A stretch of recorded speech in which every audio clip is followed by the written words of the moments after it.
Shabbat Shalom, Mishpacha. This is Rabbi Simon from Ohio. And Hashem Yahweh, Shabbat Shalom to everyone that's in the room. Back in the country, and travel was great. A long travel, my goodness, what a long travel. 38-40 hours of traveling time. But finally got back here. Just caught the first glimpse of snow over here in Ohio, so that's nice and interesting, white outside. So our Parsha today is going to be Parsha's Yithro or Jethro, and we will look at that. But before I do, I had a little joke. Basically the joke goes like this. You must have heard of the nice Jewish boy who meets a girl he'd like to marry. He realizes she has to run the gauntlet of his mother. He decides he will take 2 other girls home as well to see if his mother will be able to choose the one he wants to marry. He gets home. The 3 girls sit on the couch opposite his mother. After 2 minutes, she says to her son, "It's the one on the left." He says, "Mother, that's amazing. It's incredible. How could you guess? How could you work out she's the one I want to marry?" His mother shrugs and says, "Already I don't like her." So I've got lots of stories, real life stories to tell you, but I'd like to start with this. First of all, as I was coming through, something really interesting happened that never happens, but it nevertheless happened. When I was coming out at the airport back in Pakistan, I had an ID card that was made wrong. Basically, it was a domestic card opposed to international one. So that would mean that they wouldn't know where I came from, my origin. Whereas my proper ID card for Pakistan is from England.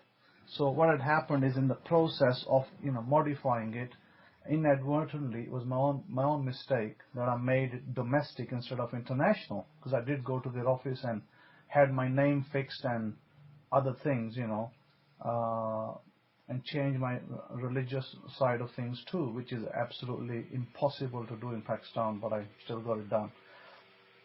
And that was a mistake I made of making a domestic one opposed to international one. And so the man said to me at the airport, who was the airline guy, he said to me that this is a domestic card, really for people who live here and don't live outside outside the country.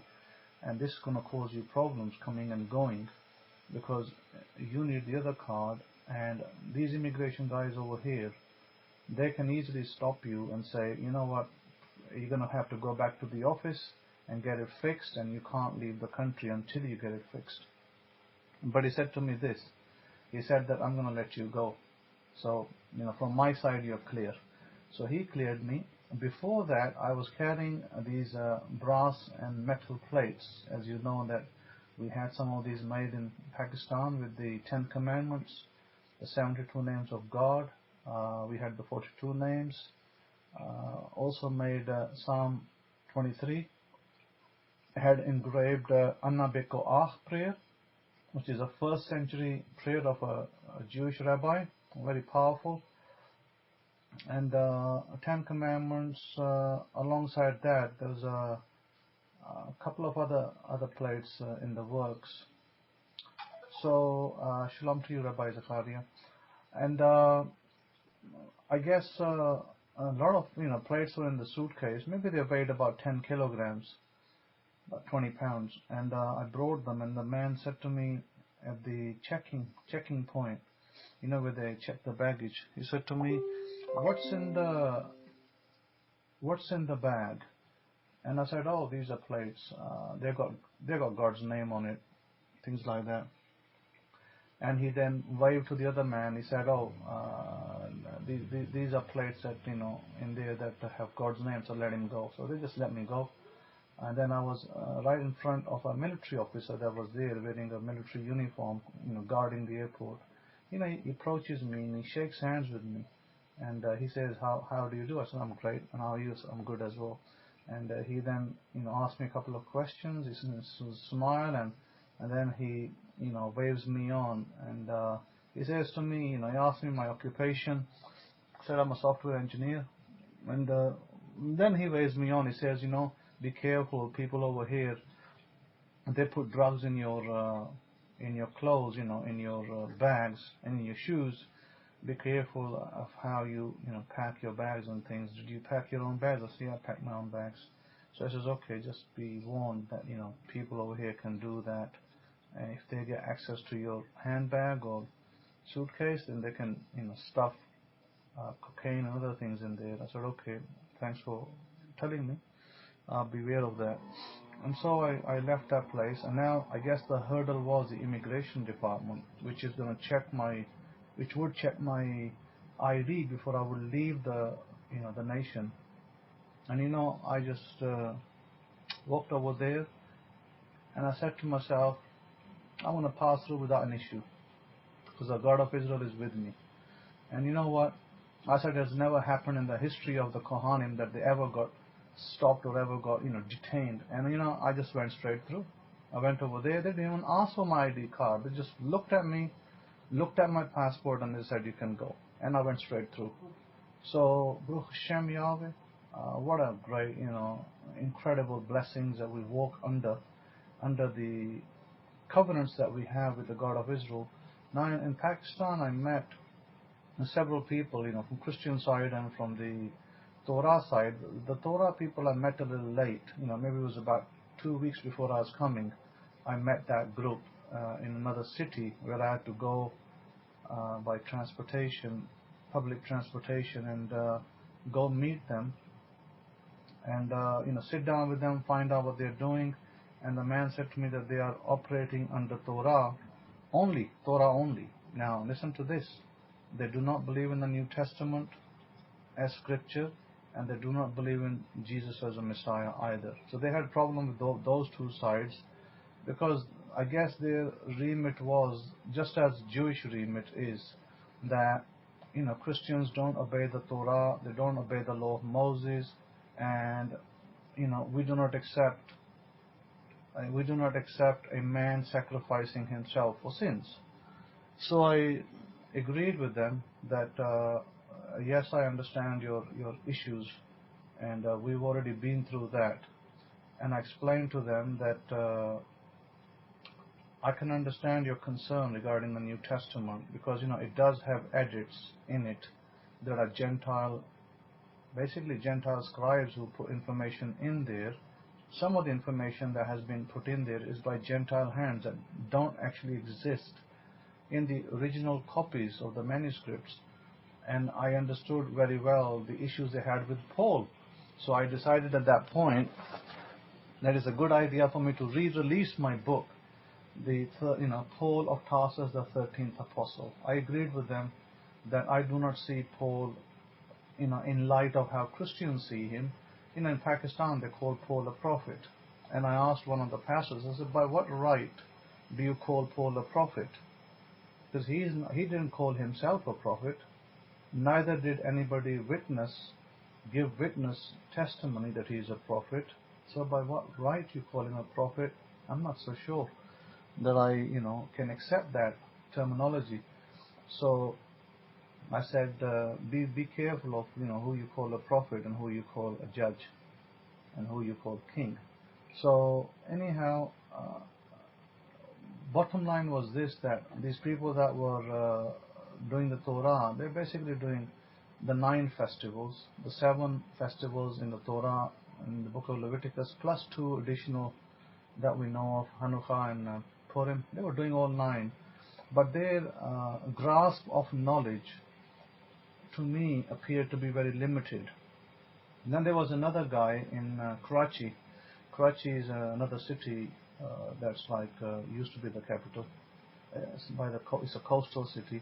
There's a group there that was claimed to be doing Torah, claimed to be the Messianic group, but I found that there were a mishmash of Christianity and Torah. They weren't really doing Torah because they were not circumcising their members, and there was other things they were not doing. So I kind of write them off as non-Torah.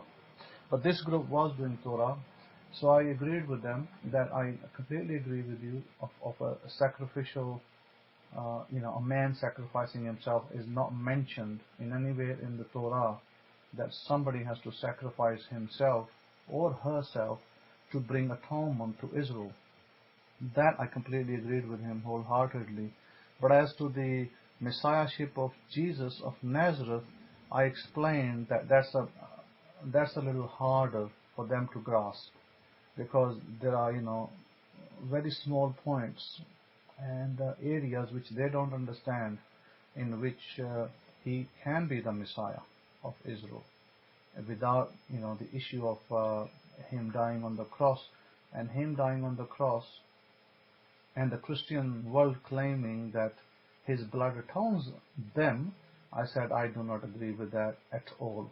That's not a Torah foundation doctrine or teaching, and our forefathers didn't, teach these things, and our forefathers didn't even believe in these things. Yet, Gentiles world over have taken over our books, and they have, created new doctrines, new theologies, blood doctrines, and all sorts of other things, paganism basically, that has enveloped, the churches and maybe some of our people as well who believe in that. So I had a great time with them. I gave them a couple of the plates as a gift that we'd engraved over there. Now, by the way, the plates I shipped to Rabbi Kefa, some of them are in brass, some of them in steel. You'll have to talk to Rabbi Kefa directly of how much the plates are and what plate you want, because this is a first batch that was like my, I guess, demonstration version of what we can do over there. The second batch is going to be pure stainless steel, because I found that the engraving on the stainless steel. One moment, let me just see if I can correct this. I didn't put the message in the topic of the room. Let me just get the Parsha in there. Okay, let's get this straight.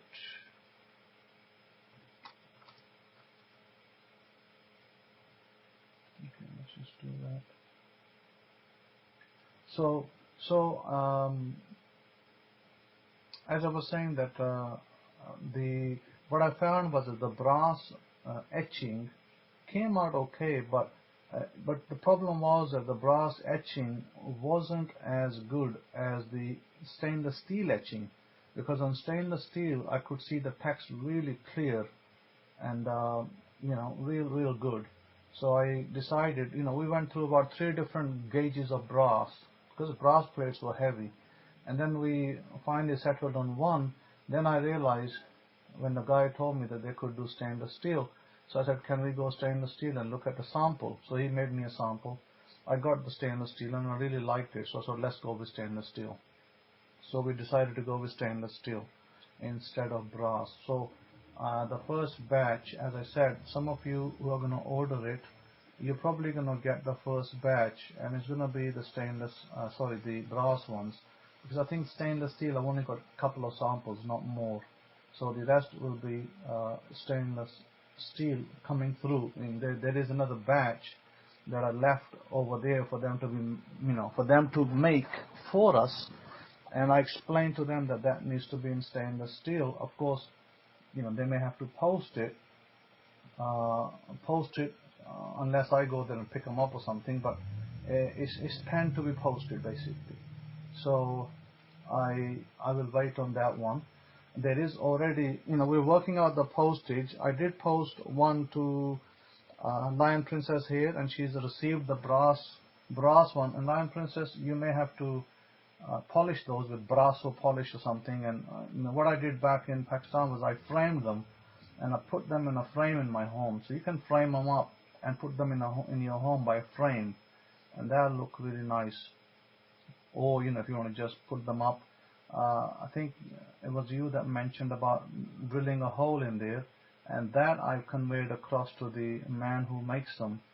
So possibility is that we will put a little clip in the plate in the next making for the stainless steel one, so we can hang it easier without having to drill new holes. But I was told by him that if you want to drill a hole in there with a drill, it's much easier to do so. It's not that thick, and you can even do it yourself.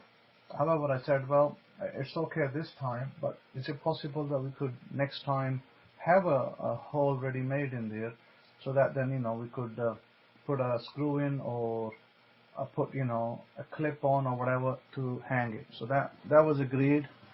That will be done in the next batch of stainless steel. So looking at the Parsha, and I wanted to speak about the thrust of the biblical scriptures.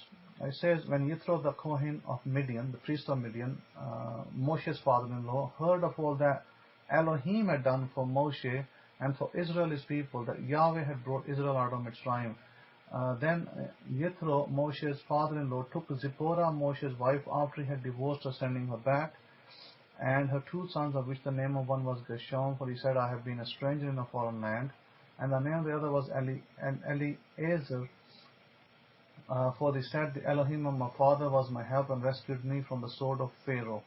And Yithro, Moshe's father-in-law, came with his sons and wife to Moshe in the wilderness where he was encamped at the mountain of Elohim. And he said to Moshe, I, your father-in-law Yithro, am coming to you with your wife and her 2 sons with her. And Moshe went out to meet the father-in-law, bowed down and kissed him, and they asked each other about their well-being, and they went into the tent. Now, of course, one thing is evident from here, if you're not kind of grasped it, is this, that it's clear that we can marry into Gentile nations. You see, of course, Moses wasn't married into a Hebrew nation. He was married into a Gentile nation. In fact, both of his wives came from Gentiles. So marriage is permitted to Gentiles. Now, Gentiles may have their different ways of doing things, but as long as they can live under the roof of the Hebrew people, Israelite people, then there should be absolutely no problem for marriage. Only time the marriage is problem is when the two want to operate separately and do their own thing. So that's the only time that there is a problem, but otherwise there's no problem. So clearly from this inference, 2 things come out. Number one, that you can marry into Gentile wives, or I think marrying Gentile men is probably more of a problem. Marrying Gentile women is less of a problem, because they are easier. They always mold around to the husband.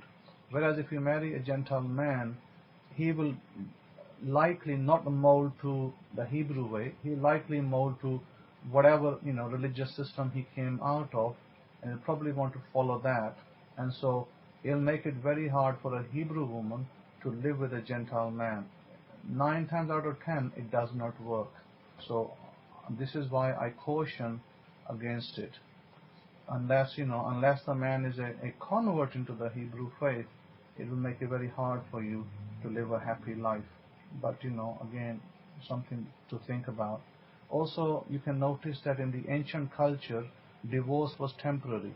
It wasn't a permanent thing. Like in a modern culture, people get divorced all the time and remarry. But in ancient culture, divorce was temporary, and the wife would come back after being polished up. So the wife was wrong to have an argument with her husband regarding circumcision. That was the issue that Moses had with his wife. And then she has other issues, and then she goes back for a polish up to her father's house, and then the father brings her back in order that she is now okay with her 2 sons. Also, we see in this an analogy of Israel, and Israel being divorced. Remember, Israel was divorced from the God of Israel. Israel got divorced from the God of Israel, or at least one of the wives. God describes Israel as 2 wives in the book of Ezekiel, and 1 wife was removed and the other was left. So, or as a nation, God divorced Israel, But then Israel will come back. Israel will return. Now notice in this, the Gentile father, he brings the wife back with 2 children. These 2 children is the epitome or the analogy of Israel and the 2 houses of Israel, or the 12 tribes, that will be brought back from where? Majority in the Gentile nations. So most of the people will come back from the Gentile nations, and the father is again an allegory or a symbol that there will be people in the nations who will lean towards Israel. Now, going into the business of movies, now I was coming in the plane and I happened to watch 2 movies that I really liked. One was the Show and Hobbs, you know, the car racing movie. I really liked that. Real good stunts. I mean, my goodness, I don't even know how they do those stunts. It was so, so good. Really good to watch. But the other film that was really good to watch, that you should all see, was called Harriet. Now, Harriet is a real story, true story of a black woman that actually was a slave in America and broke free from slavery, and then she became the, in quotes, Messiah for many of the people to save them from slavery. She saved over 700 people from slavery in her lifetime, and she refused to accept that she should be a slave and live the rest of her life as slave. See, in America, normally you just hear about people always complaining and moaning about being slaves. But you never hear stories of people who actually broke free from slavery. She went to the north. People are generally criticizing white people for slavery, but they don't realize that when this woman broke free, her helpers were white people. You see, that completely turns everything around. So, cannot just turn around and say all white people are evil, because within the white race were very good people who helped this woman and helped others to escape slavery in Pennsylvania. So this is something that needs to be understood, that do not criticize, white people just because your color is white and you don't like it and your color is black and you think you're superior, because that's definitely not a good way to analyze people from the nations. Now, it may be that because of mixing, a person who may be Caucasian may already have some part to do with Israel, or maybe not. But either way, I would caution against blunt hatred ideologies that exist in black groups, and I certainly don't vouch for that, and I certainly don't teach it, and I will never follow it. And I would encourage you never to follow such hatred ideologies in which black is pitted against white and so on and so forth. So, to us, God created humankind, and God, saw all humankind as good. That's what the Bible says. That's what the book of Torah says, that God saw everything that He created was good. He didn't say, well, black is better and, red is no good, and because the first man that was created was what? Red-brown. He would be red-brown. He was created from red clay. So he would be typically what you today might call a black man. So having said that, this is why we need to understand that from this stems all races.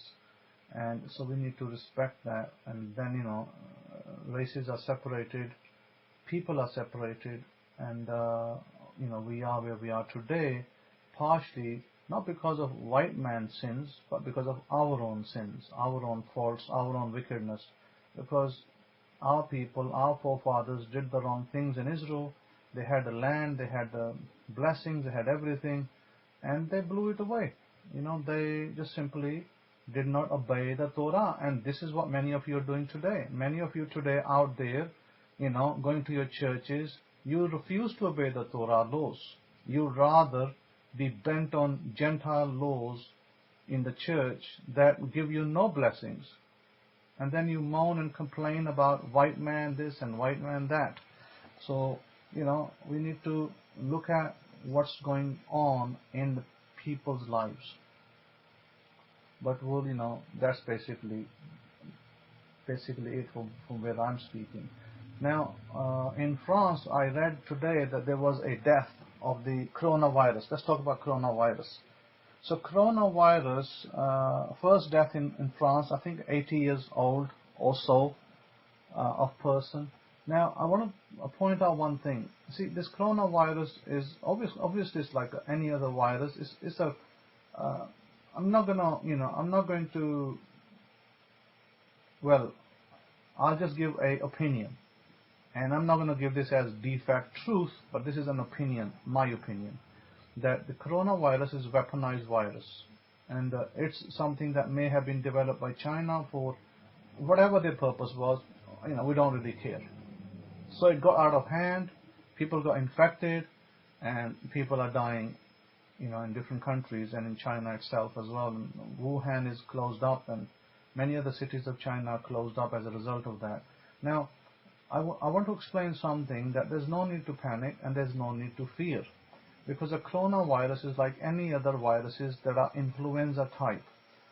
Now, I would encourage you of two things. Number one, make sure you have colloidal silver in your homes. If you don't have it, make sure you get it. You can easily buy that from eBay, Amazon, and other places. Colloidal silver will stop corona in its track, dead seriously. It will kill it in its track. So corona or other viruses will be killed by simply colloidal silver. I mean, what more you need? Disprin's not going to kill it, paracetamol's not going to kill it, antibiotics not going to kill it. So a simple thing as colloidal silver. So make sure that you are all got colloidal silver in your homes. Secondly, as I explained when I was abroad, that take an onion, a regular white onion or red onion or yellow onion, Spanish one, any of those onions, cut it in 2 pieces or maybe 4 pieces and put a small of onion in your home on a plate, in different parts of your rooms. Why? Because it will collect all the bacteria. Don't touch it, don't eat it after that. It'll collect all the bacteria sitting there on the table of your, or on the shelf of your rooms, and leave it there till it goes brown, dark brown, color. Then throw it away after a few days and put some more.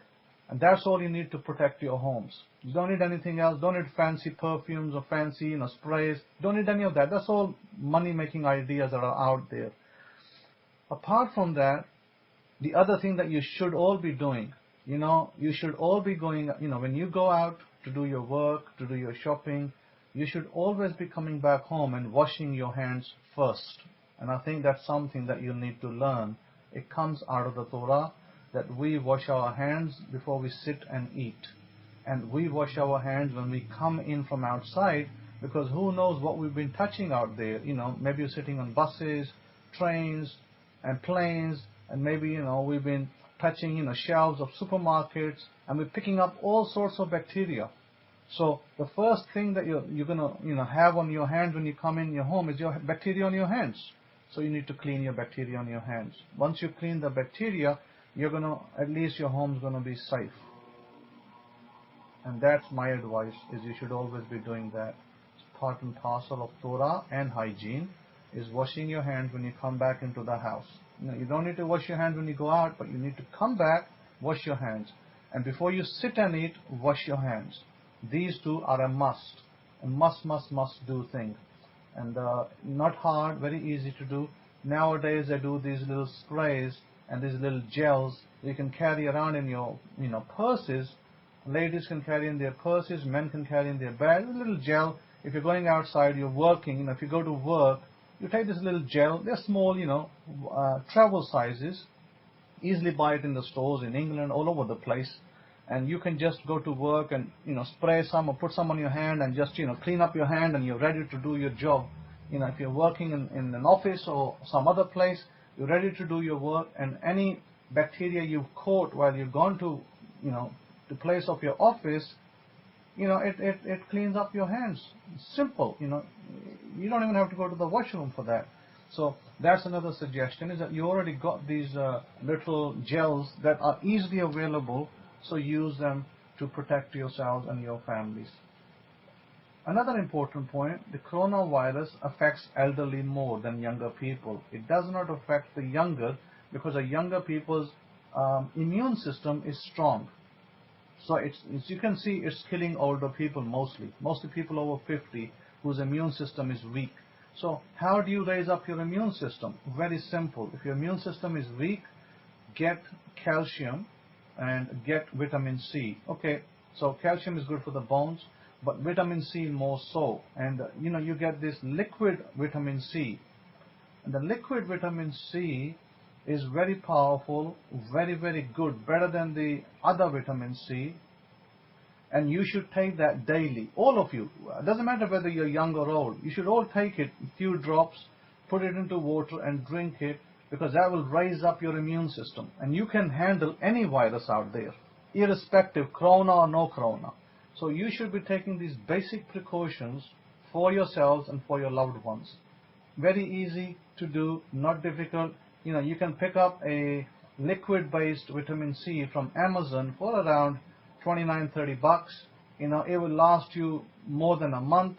You can take a few drops of that, and it will raise up your immune system, because the vitamin C that you're taking needs to be more than 1,000 milligrams. So these liquid form ones, they cost about $30, and their value, or the quantity that you take, is small, but the value is about 3,000 to 4,000 milligrams per those drops. So you're taking about 4,000 milligrams, between 3,000 to 5,000 milligrams of vitamin C at a time. Imagine, that can do wonders for you. I have read I have read documents on books, and even watched some movies in which they said that people have used vitamin C in high doses, intravenously, to cure cancers.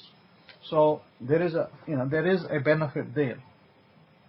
Now let me come back to the reality of other things that we do in our lives, like manifestation law. Rabbi Kefa is saying that many folks are being cured and sent home from the coronavirus, which is not being talked about frequently. They want to focus on death and destruction. Yeah, absolutely. It's just a lot of fear. There's a lot of fear thing going on. Be careful about fear thing. Fear creates weakness. So avoid fear, basically, and you'll be well. The other thing I'd like to speak about is this. Manifestation law. Torah law is all about manifestation. If you didn't realize it, then you probably need to go back and study Torah again. Torah is not just about commandments. Within the commandments, the whole idea is for blessings. Why do we do the commandments? Why? Is road commandment? No, it's not a road commandment. There are blessings within the commandments that are automatically dished out. Now, I want to point out a couple of things, not out of how shall I say it? Well, the words escape me. I'm not whining or whinging. Listen to this carefully. I'm a Kohen in the gate. Wherever I travel, I'm a Kohen in that gate, in that country, in that sphere. Now, one of the responsibilities that you have is to support a Kohen in the gate. A Kohen cannot do his work if you don't support that Kohen. And I noticed that as I traveled out, this was maybe 4.5 months ago, some of you just stopped tithing and stopped giving any zakat. Some of you just disappeared from the room altogether. That's not Torah keeping, by the way. That is anti-Torah. That is behavior that is akin to nation behavior, Gentile behavior. So I would encourage you to look back, because you're only, the thing that you do when you don't tithe and don't give zakat, you only are an enemy to yourself. Let me explain why. Money is an energy. And when God told Israel to give tithes to the Kohanim, He wasn't saying it out of, just for the heck of it. Because God knows He created us. And God knows that we are energy, and money is energy. And when you give out energy, then that energy will return back to you. If you don't give out the energy, it will not return back to you. One of the biggest problems that I have with people is that they don't understand the concept of tithing. They think, oh, somebody's getting rich out of it. No, it's not somebody getting rich out of it. You're supposed to tithe because you are going to be blessed by it. And if you don't tithe, you don't get blessed. So How many pastors do you know that are getting rich out of tithing? Probably there are many pastors. I can tell you many pastors are getting rich out of tithing, but then they are misleading people because they shouldn't be receiving that money, because they have basically maligned the priesthood and they have become the priests themselves. I mean, I won't point out names, but you know all these big ministries who they are.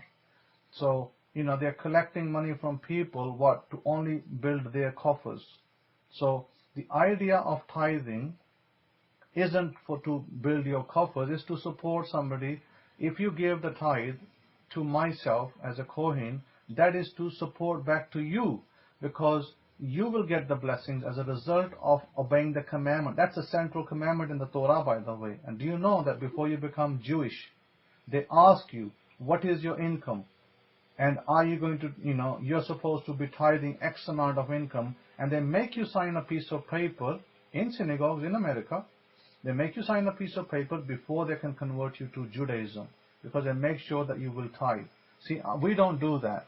I don't make you sign any pieces of paper. I just teach you and tell you that do it out of the commandment and out of the goodness of your heart. Don't be, oh, I got a bill to pay, Rabbi, and that is more important, because whenever you focus on bills, more bills will come. When you don't circulate money, none will come back to you.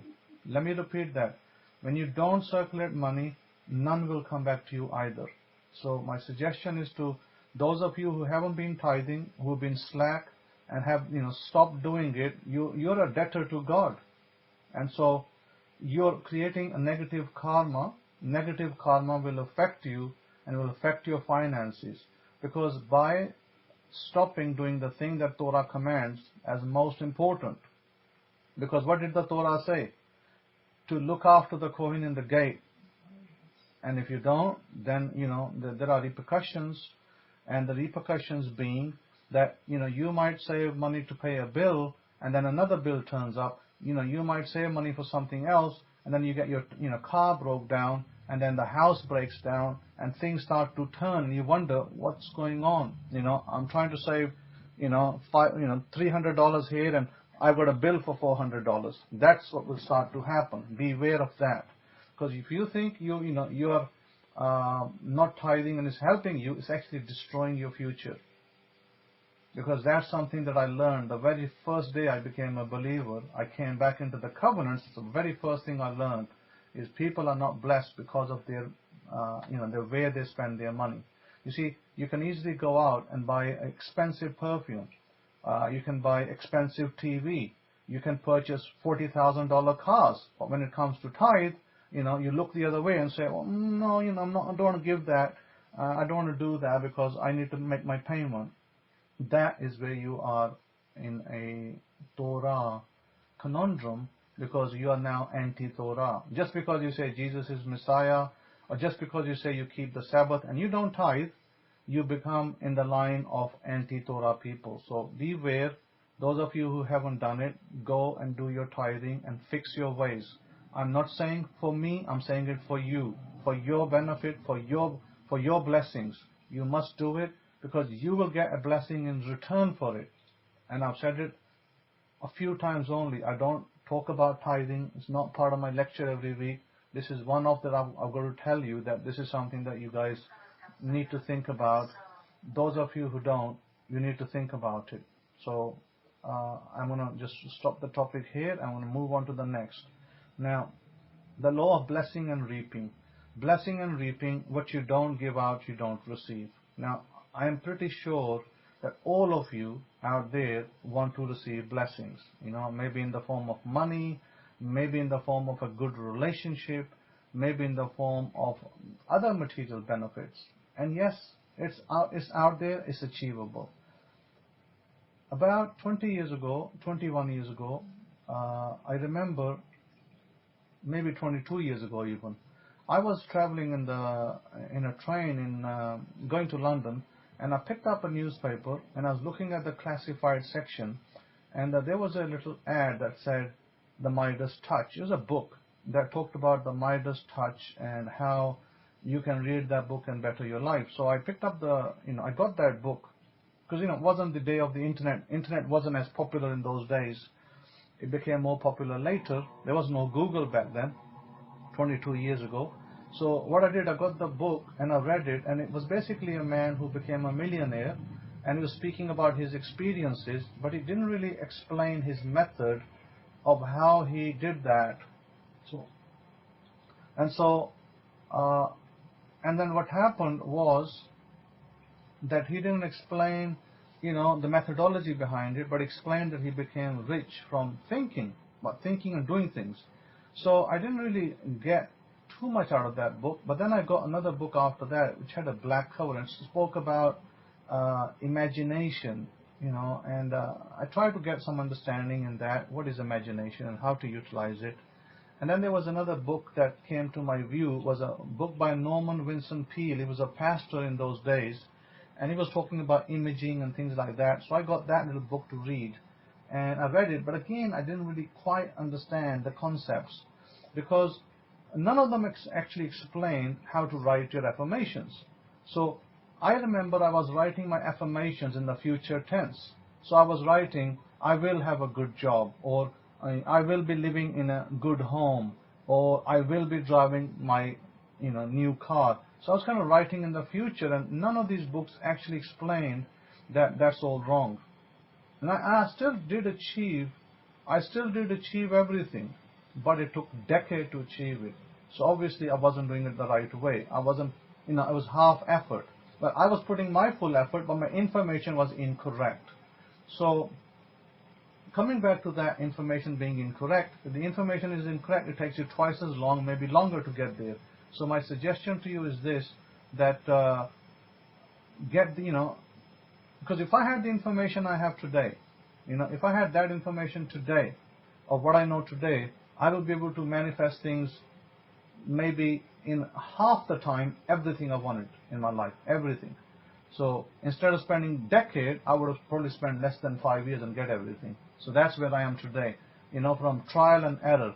Now I've been going through systematically trying to test out, the law of manifestation, and I've come to the conclusion that, yep, everything is achievable, but there's a method and a method to do it. If you don't follow the method, you don't get it. I can guarantee you that all of you, including myself, were making mistakes in this area until I came across understanding that that's the wrong way to do it. I can guarantee you right now that all of you are making mistakes. Now I asked you to create a list. How many of you are creating a list? Put a 1 in there if you're creating a list for yourself every day of 15, 20 items.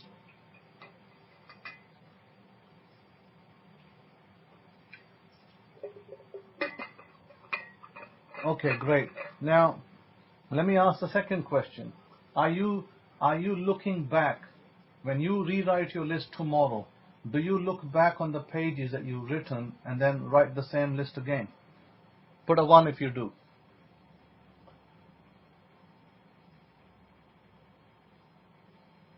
There you go. That's your mistake. I told you, you're all making that mistake. So all of you are making a mistake of looking back. That should never be. You should never look back. Okay? Mistake. When you write a list of 20 items, then you go tomorrow, you put it away, and you don't look at it all day. You just put it away, don't look at it. That's releasing it. But then you come back the next day, you look back, you look at the flip that page. By the way, I have done that mistake, so I know. So don't do that. Do not flip back and look. You must write it from your mind, what you desire. So it's got to be it's got to be the same list, but maybe worded differently, right? So never look back. That's a mistake number 1. It's a cardinal mistake, by the way. It can stop your manifestations in track. So in order to get your manifestations, that list must be brand new, and you do not look back at yesterday's list. It could be the same things you desire, but worded differently. So if I said I want to be a millionaire, and yesterday I said, I am a millionaire. Well, today I already remember I'm a millionaire. I wrote that yesterday, so I just write down I'm a millionaire. That's fine. But if you put down yesterday that you want to do something, let's take an example. Let's say that yesterday you said that I have received $100,000. So you said, yesterday you said, I have received $100,000 through, I don't know, lottery jackpot or something, or $1 million. I received $1 million or $5 million through a lottery jackpot.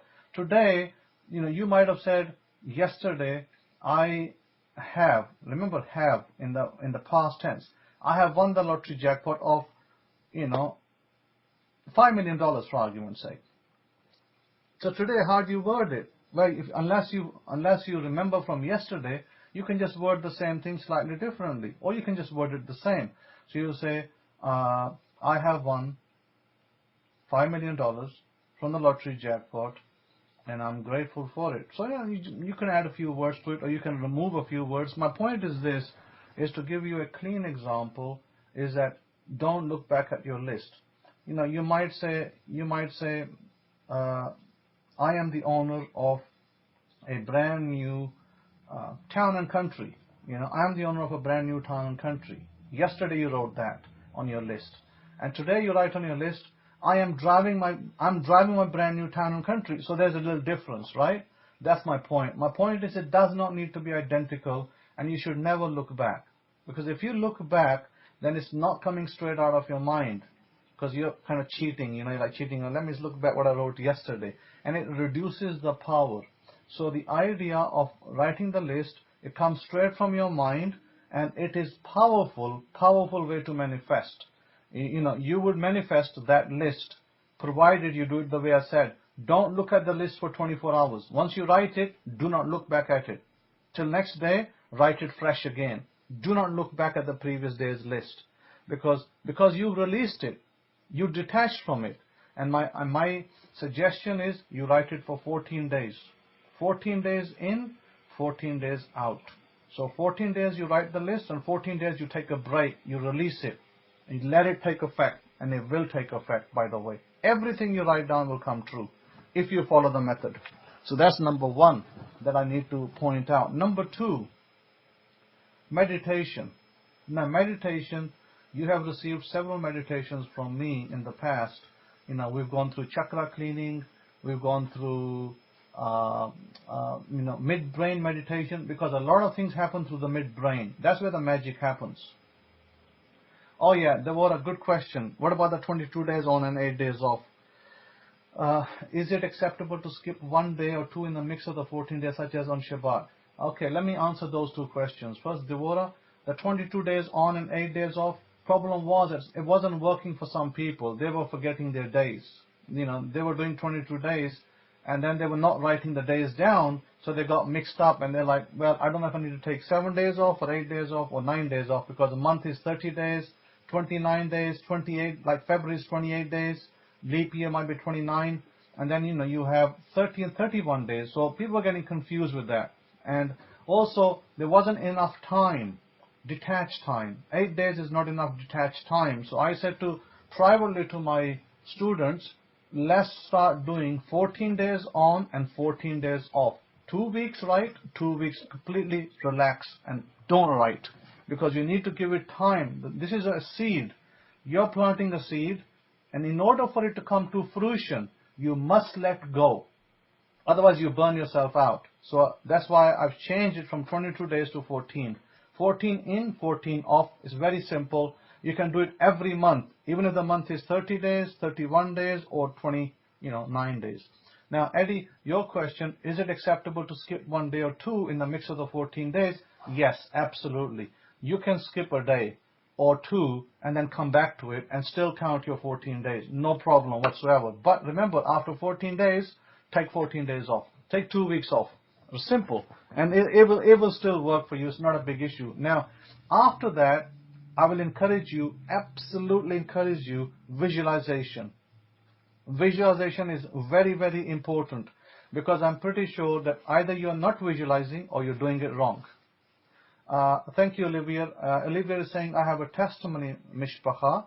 I used the midbrain meditation Hakohen gave us, and I manifested a new apartment in 2 weeks. Baruch Hashem. Baruch Hashem for that. That's absolutely wonderful. I'm really happy for you, Olivia. And this is great news. This is what I said. This is what I just said earlier. The midbrain meditation is, my goodness, it really lights up the areas of your brain that need to activate to get you your manifestation. Very, very powerful, by the way. Now, here is a little secret. The secret is this. Now, I want you to bind this, because this is something that only you are getting. Nobody else is getting this outside of this, our B'nai Israel group. And it is this: before you do your visualization, do the midbrain meditation. Do a midbrain meditation, then go straight into visualization and visualize whatever it is you desire. Absolutely powerful, and you will get it very fast. To cut down time, it will remove time. It will make things very, very fast. So my suggestion is, if you don't have the midbrain meditation, write to me and I'll send it to you. If you have it, if you feel that you want to do the grounding instead, you can do the grounding one instead. There's the grounding meditation. But much more powerful is midbrain. Much more powerful. So I will encourage you all to do the midbrain meditation. Listen, if you want to be a billionaire, you are billionaires in the making. And I'm not saying this out of jest. I'm being very serious. If you want to be a millionaire, you want to be a billionaire, and I want to see you success. And I want to see you become successful, because we are B'nai Israel. We are the children of Israel. We have the gifts. We have the covenants. We have the blessings. So why can't we be billionaires? Yes, we can. We can be millionaires and billionaires. We should never struggle, because the God of Israel told us that He's blessed us. He told us there's a commanded blessing on us. So why not take that commanded blessing? Take it home. So start doing the midbrain meditation and then go straight into visualization. So when you wake up in the morning, and I know, Eddie, you told me this privately, that I'm going to share it a little bit, that you said that you always struggle with waking up early. And I completely understand that. And sometimes it might be that you might not be able to wake up early, because if you're sleeping with your wife, she won't let you wake up early. I had that problem in Pakistan, by the way. I'm trying to wake up at 5 o'clock in the morning, and Aisha saying, no, stay sleeping, I'm not ready to get up yet. So I have all that problems over there. So I clearly appreciate what you said, that it's hard to wake up early. And I'm used to waking up early, so it was hard for me to sleep late, so it was the other way around. So anyhow, it's okay. If you wake up late, it's okay. If you wake up at 7 o'clock, 8 o'clock, because maybe you work late in the day, it's no problem. Whatever time you wake up, do your midbrain meditation. Unless you have a serious problem with chakra cleaning, do midbrain meditation, then straight into visualization. Yael is saying that when you do the midbrain, can you change the focus at the end in the third eye to whatever you're visualizing? Absolutely, absolutely you can. So, because the third eye is key, sixth sense. Third eye is key in your focus, and you can use the third eye to see your visualization. So like I said, you hand it, whatever it is you're visualizing, you hand it in your midbrain. After your midbrain, you hand it to the awareness. What is awareness? Awareness, by the way, is I am. It's God. It's Yahweh Himself. That's what awareness is. You have God within you. Because, listen, when Jesus of Nazareth, Yeshua of Nazareth said, I go to make mentions for you. So what is the go to make mentions? And, Christianity thinks that He's going to make homes in the sky for them. He wasn't talking about homes in the sky. I think that's a new concept. Maybe that's a futuristic concept. He was talking about visualization, imagination he was talking about. You can take a mansion in your imagination, you can grab it. And the Torah puts it in another way. The Torah says, wherever the soles of your feet will land, you can claim it. In other words, the same thing. But the Torah calls it soles of your feet. That's basically imagination as well. So, imagination, always do your imagination. And I'm not saying it has to be done in the morning. It can be done in the afternoon. It can be done in the evening. But always relax. First, breathe through your stomach. Okay? Breathe through your stomach. Relax, loosen up, sit on your couch or lie down and try to do the midbrain meditation first. Or another meditation if you don't have the midbrain. Maybe just, if you don't have anything, then breathe, breathe strongly for, about 3-4 times. Deep breathing 3-4 times. Relax. Let your mind, don't let your mind wander to other places. call it back, call your focus back. This is where the midbrain meditation is excellent. You bring your focus home, and then you start doing your visualization. And visualization is whatever you want. So if it is a car, if it's a house, an apartment, like apartment Olivia manifested, you have to simply see yourself in the end. Remember, not in the middle, in the end. What is the end? For Olivia, it might be that in the end would be where he's living in an apartment that he owns, and he sees himself in that apartment, and what you see is people coming there and congratulating you. They might go to you and say, Olivia, congratulations, you got a beautiful apartment. And Olivia is saying back, thank you. Yes, I love this apartment. He has to reaffirm that word. So, Olivia, if you don't mind sharing with us, what was the imaginative act that you did to manifest that apartment? That'll probably help other people to see what you did. So you could just write it down if you have a better time, please. So as I said, and Adelia saying, I remember Psalm 5 said, give ear to my words, O Abba Yahweh, and consider my meditation. Yes, that's right. So the whole point is when we say pray is not some mumbo jumbo, standing up against a wall and, shuffling your bodies off, as some of our brothers do. But prayer is not sitting down on a chair and, singing hymns. But that's something that's, I call it, giving gratitude. But that's not prayer either. Prayer is when you imagine. That is prayer. And you call God within your imagination. That's prayer, by the way. And a lot of people don't understand that. So, I don't go necessarily to explain to people. But if I do get somebody who happen to, come to me for advice, then I explain to them what prayer really is. So this is why it's important to understand that anything that you're having difficulty with in life, a lot of the time what is happening is a lot of the time people are doing what I call firefighting, and I'll come across firefighting in a minute. Olivia is saying, I imagine my wife hugging me and kissing me for our new apartment. I imagine she was extremely happy. Okay, thank you very much, Olivia. So this is Olivia's method. He used the imaginative act of imagining his wife hugging him and kissing him for the new apartment. And she was extremely happy, and the imagination came true, and now Olivia is living in his new apartment. What a great testimony. Absolutely wonderful. I'm really happy for you. So having said that, so you need to imagine the act, and the act needs to be in the future, from the looking future back. So firefighting. Let me explain what firefighting is. Firefighting could be that you have, maybe you just had a fight with your spouse. Okay, now you want to fix up and you firefight it. How do you firefight it? Let me now imagine that I've got good relation with my wife, okay, or husband. That's firefighting, by the way. So you must start with the right foot. Don't firefight. Firefighting imaginations sometimes work and sometimes fail. Why? Because you're firefighting. Because you get a bill of $100 and you want to pay it. That's firefighting. How about you do the preemptive strike? What is a preemptive strike? I'm thinking about writing another book on this. Preemptive strike is this. Preemptive strike is where you, from the very beginning, you set the precedence and you say, I have a wonderful relationship with my spouse. That's the precedence. So you say, I have a wonderful relationship with my spouse. When you say that, you set the precedence. You set the agenda. Now you're not going to have that fight. And if you do have a little, fight, it's going to be nothing. It's not going to be a serious matter because you already set the agenda. You're not firefighting. You are preemptively striking. That's important.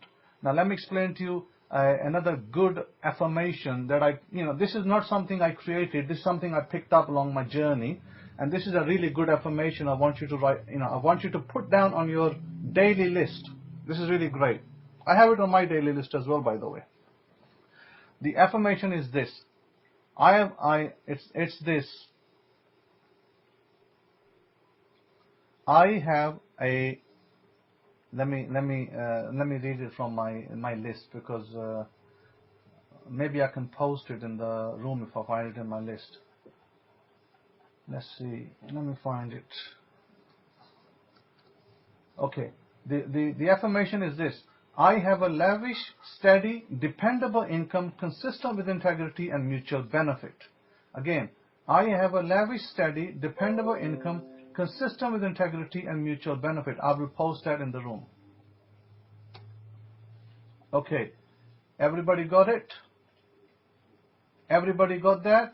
Or maybe that was, says there's a line feed in the text and I don't like it. Let me put it into Notepad, and from Notepad I can probably paste it in there. Yeah, it doesn't like line feeds on the document. Okay, let me retry it. Okay, so I've just posted it. I have a lavish, steady, dependable income consistent with integrity and mutual benefit. Write that, read that daily, and so you are now preemptively, you're not worried about that $100 bill because you're preemptively paying for it. Because when you write that affirmation, it means that you will be given the money to pay for that bill. It's not, you're not firefighting. Let me give you another very good affirmation that you can write, which will be part of your financial, part of making a good financial makeup. You see, this is a difference between a pro, somebody who knows, and somebody who doesn't know. So here is something for you that I'd like to give you, and this is another affirmation.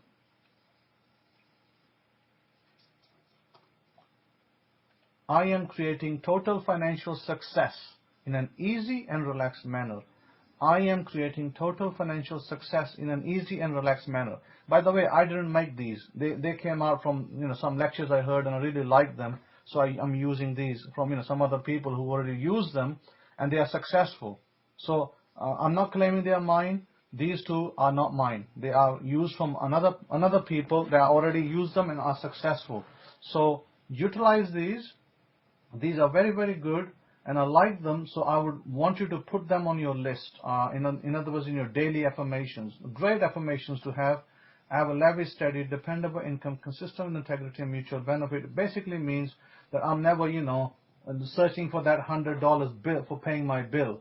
In other words, God will provide me that money when I need it, so I can pay the bills. Not firefighting. What's the other way? Firefighting. Oh, I got a $100 bill and I have no money to pay it. That's firefighting. Now I got to visualize and I'm worried and I have fear. People do that all the time. They are worried, they have fear how to pay that bill. So they'll skip on everything else. I won't tithe and I won't do the Zadaqah, the charitable offering. I'll just skip everything and I'll pay the bill. That's when you make the fundamental error and mistake of not following Torah. Torah doesn't command you to do that, by the way. You're fundamentally making a mistake there. And by the way, if you remember, that man in was it next country to Saudi Arabia, UAE? He got his bottom stuck over there. He got stuck. He could have gone to prison. He had never tithed to me.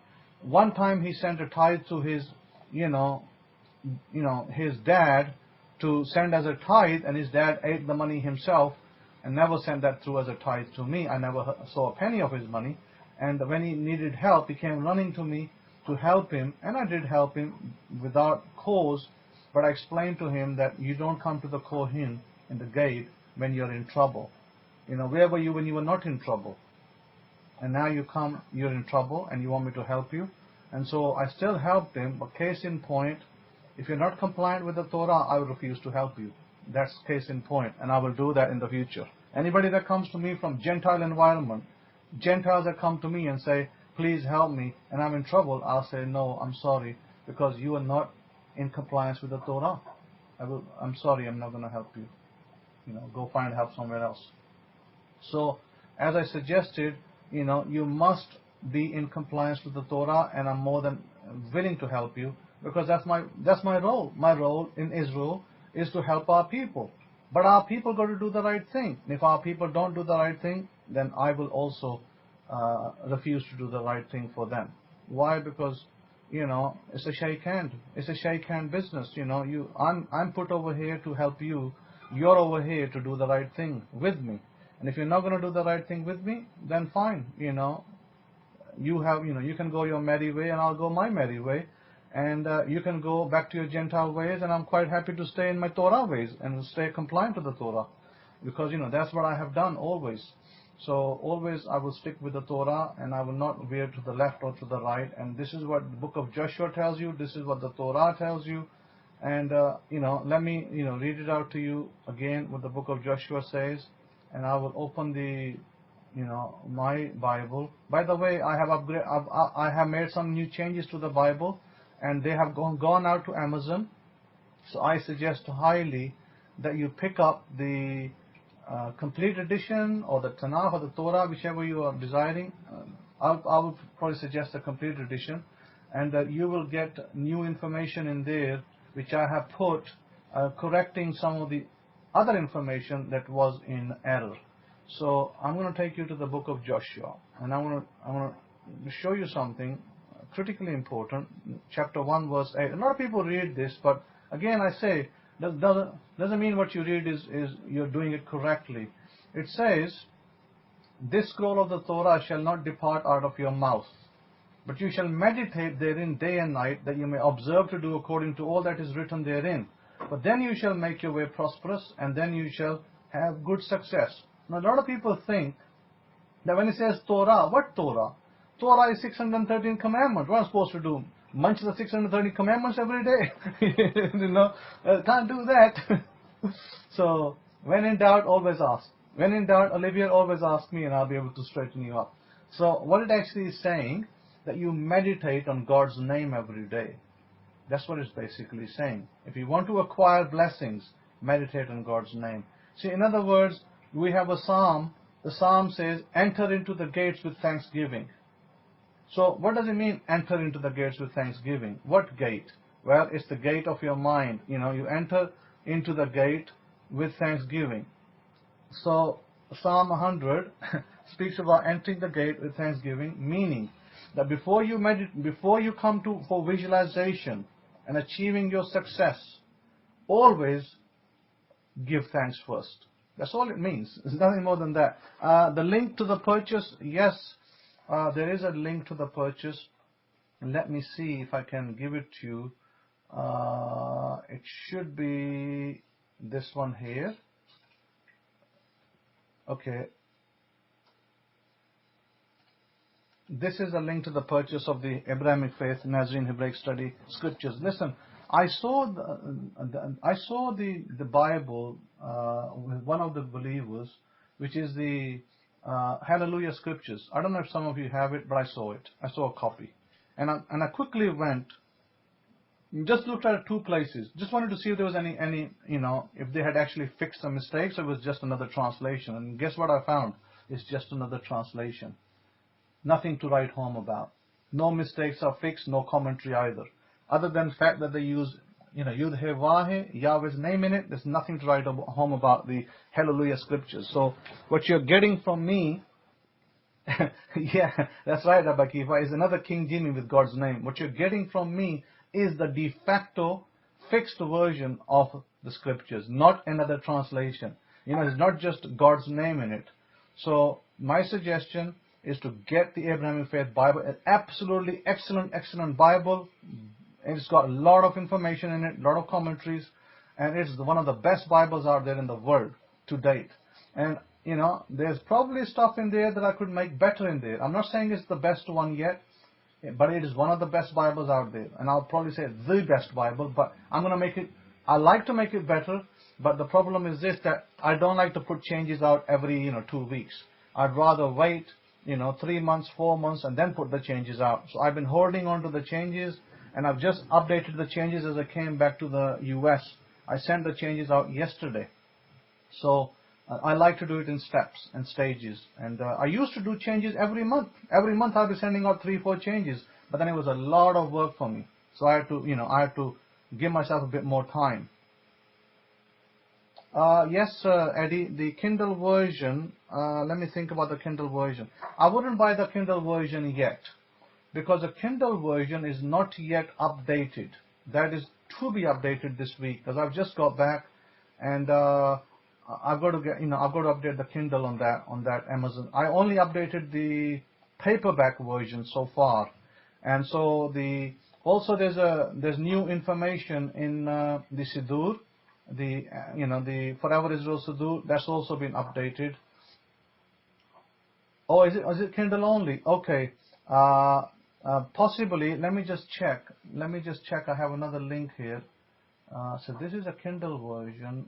Normally with the Kindle version, they will also give you the paperback version link too. So that's why. Let me try another one. Okay, try this link. I don't know if this is. I'm gonna have to check it. I'm gonna have to check it with Emma. See what it takes me to. Oh yeah, this is a paperback. So let me see. Paperback, Hebraic Study Scriptures.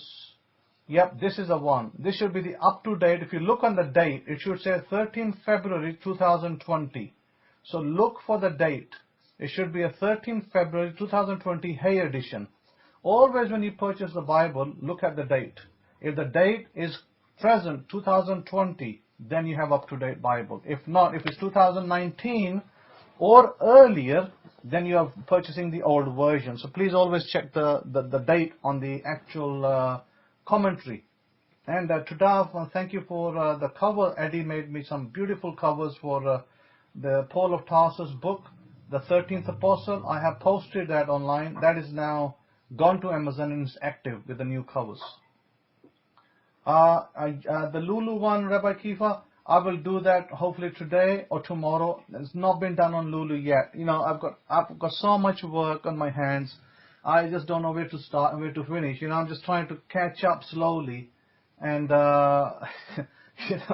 you can imagine, right, how much work I have to deal with over here by myself.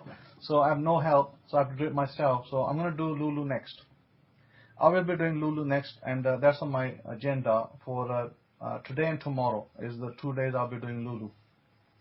And they'll be up on Lulu the same day. I'll have it up by Sunday night, so no worries about that. I'll have it fixed up today after the Shabbat lecture. So that's Lulu. And so what I was saying is talking about manifesting law. So manifesting law, the two things if you can get straight. If you can get two things straight, your affirmations. Remember your list, your subconscious mind list. The list I want you to do this, I want you to record it into audio. Once you've written your little list out, record it into audio and listen to it at night before you sleep or when you're sleeping. Listen to it, then you will be able to ingrain it in your subconscious mind. It will become active. The more quickly it becomes active, the faster you'll start manifesting. Now you heard Olivier give you a live testimony that he experienced fast manifestation with midbrain meditation. You see, some of you, I'm not saying all of you, some of you might be weeding out and doing this and doing that and the other and trying to bring things together. Don't do that. Stick to what you know and stick to what I'm teaching you. You will be successful. And if you want to experiment, by all means you can experiment. I don't discourage you from experimenting, but I'm giving you systematically proven ways to manifest. And a lot of this stuff comes from the East, by the way. It's not Western stuff. Western people don't even know it. Western teachers out there, all they're teaching is vibration. Oh, get your vibration right, get your mood right. That's not how you manifest. It's not about mood. It's not about vibration. That is, unfortunately, for a better word, incorrect theology. And Rabbi Kefa is saying that my Chinese wife knows it. Yeah, absolutely. The people from the East, you see, they understand that because a lot of it is coming from the East. And as you know, that I'm from the East as well, so it helps. It helps that I can bring the Eastern concepts right to your door, and you can receive benefits and blessings from this very, very easily. So my suggestion to you is encourage other people around you to do it. Call them into the room. If they can come into the room, our Pal Talk room, bring them in, bring your guests in. Bring a guest in and tell them to listen to it so they can change their lives for the better. Remember what we are to do over here. We are light to the nations. How can we be a light to the nations if we hide that light in our homes? Then we can't be a light to the nations and we fail our mission. So in order to be a successful mission, We need to be a light to the nation. So let neighbor know, let your friends know. And if they want to come and listen to Pal Talk, or you want to give them the MP3, by all means do so. Help somebody. Don't just hide the information for yourself. Help other people. Let them have it. Let them benefit. Let them be blessed by it. And as a result of making them successful, God will make you successful as well. That's directly related to that. So learn to be merciful, learn to be kind, and you will do well. And those of you who have been supporting me in this endeavor, in this work, from the beginning days, when I first came on the scene back in 1998, those of you who've been supportive and been helpful, I appreciate it very much. I thank you for it. And, stay with me, stick with me, and you will, be benefited incredibly. You'll be blessed and benefited incredibly. If you're not already, you will be, I can tell you. So just follow what I teach you, follow it to the writ, do it exactly as I tell you, and you will benefit out of it greatly. And I don't care what your color is, black, blue, yellow, don't care. I'm not racist. Whatever your color is, you'll benefit greatly. This is why I say, look at movies like Harriet. There are there was great black people who did great things for their people. Let's not just put everything to, black, saying that everything was bad. No, everything wasn't bad. There was great people out there that did great things. And this woman was, they were calling her Moses because she was helping people escape. And she spoke about the promised land. Yeah, Black Moses. She spoke about the promised land and that God had shown her, and, how He's going to take them out of their incarceration, etc. So, think about it this way. Think about it this way. God has brought somebody on the shores of America. This lady, Harriet, was around in 1863. It's been more than 100 years, 150 years nearly, since she has left the scene. And now look, God brought the Kohen on the gate right in your shores. 150 years later, you have the man himself trying to teach you what Moses was teaching his people. Think about that, That means God cares for these people in America. If God didn't care for His people, He would not have brought me here. I would still be living in England. I'll be quite happy in my quaint little house over there and doing my job in London. I'll be quite happy on my $100,000 salary. I wouldn't care about anybody. But since God brought me over here, that shows you that God cares for His people. And we need to pay attention. We need to pay attention to God because God cares for His people and He hears their cries. This is why I'm here in the gate. And as I said, methodology is important. Systematically manifesting is written everywhere. It's in the Bible throughout. You'll find it in the New Testament. You'll find it in the Torah. You'll find it in our prophets. It's all throughout. But it's how you make sense of it. See, a lot of people are not making sense of it. They're thinking it's, some kind of rote prayer or some kind of, begging God or, please give me. No, it's none of that. It's a method. There's a method to it. And the method was applied by our forefathers. Abraham did it. Jacob did it. Isaac did it. They all did it. And they were successful people. So it's not like something new. This is already there. It's coming out of our Torah and we need to exercise it in the correct way. A lot of people today are stuck with Torah with, like dogmatically. Torah is not dogmatic. There's a lot of flexibility in Torah. And we need to use Torah's flexibility in order to manifest and benefit our lives. That's exactly what Torah is about. Torah is not some kind of chain. It's not some kind of shackle. Torah actually frees you from shackles of Gentiles. Because Gentiles are putting you in shackles with their systems, with their ideologies. You've been washed by the blood. What kind of nonsense is that? Washed by the blood. What blood? Because the Torah actually prohibits you from blood. Torah says, do not drink blood. So what blood are you washed from? Exactly, I don't know. So when I hear those terms, I'm kind of like thinking, my goodness, Torah is actually not for those terminologies. Yet everybody's speaking about blood, in the blood. And I'm like, okay, carry on in the blood. I'll carry outside the blood. I'll live in the covenant. I'm in the covenants and God has already saved Israel. So, be careful because these blood doctrines are absolutely anti-Torah doctrines. We do not follow them, we do not teach them, and neither does, Jesus ever taught those blood doctrines either. He taught Torah, he taught manifesting law, and we need to pay attention to that.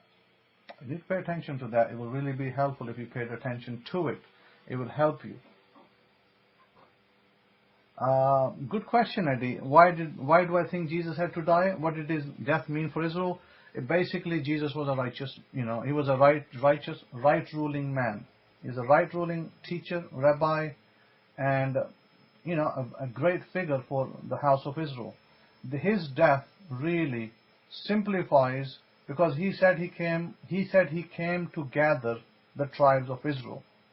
Now, in God's wisdom, God's unfathomable wisdom, he made this man to come up and die, because a lot of people will use that as symbol. Because today, what do people do? What do they use Jesus for? Persecution as a symbol. His suffering is a symbol. So they use his suffering and his persecution as a symbol of their lives. So they're using it as a suffering, as a symbol for their lives, because they relate to him. So his death really was a symbolic death. Nothing more. It was symbolic for Israel that, it was a method to show us that we will go through suffering as well. So we can relate to that suffering. But it wasn't, oh, Jesus saved me. No, because if Jesus saved me, then where was I, 2,000 years prior to that? So in other words, if Jesus saved Israel, where was Jesus 2,000 years prior to that? Because Israel was already saved by Moses, and then before Moses by Abraham. Because we are Abraham's children. So after God gave the covenant to Abraham, we were already saved, redeemed at that point. So we don't need Christian theologies here. Thank you very much. So we need Torah. And Torah is what has already done the rescue. Done. Not going to do it, done it. In the covenant, we already done. So Eddie, that's the answer to that. It was just a symbol. So Eddie is saying, so his name and Christianity, even though it's different from the Torah, is bringing the tribes closer to the covenant. Correct, yes. So it was a symbolic way, and his death on the cross or on the tree was symbolically linked to us restoring ourselves back to Israel. In other words, we are told in the Torah that a righteous man can die. Now we remember the Kohen, the high priest. Now, if a man was a criminal and he went to the place of the high priest and he decided to stay in that city, the city of refuge, now he would not be punished because until the Kohen of that city died. Well, isn't he a type of Messiah then? He's a type of Messiah for that person who came into that city. So this is important to understand that death necessarily is not what Christianity makes it. It's exactly not. So be careful that you do not make it the same way. In this instance, because the Messiah is bringing us closer and bringing us back to the Torah. So Jesus' death represents Israel, and this is what Eddie is saying. So Jesus' death represents Israel, and his life after death represents Israel's future redemption based on the covenant only and being returned to Israel. Death represents Israel's sins. Well, let me explain. Yes, partly. So Jesus' death represents what Israel will face. In other words, Hebrews will face death too.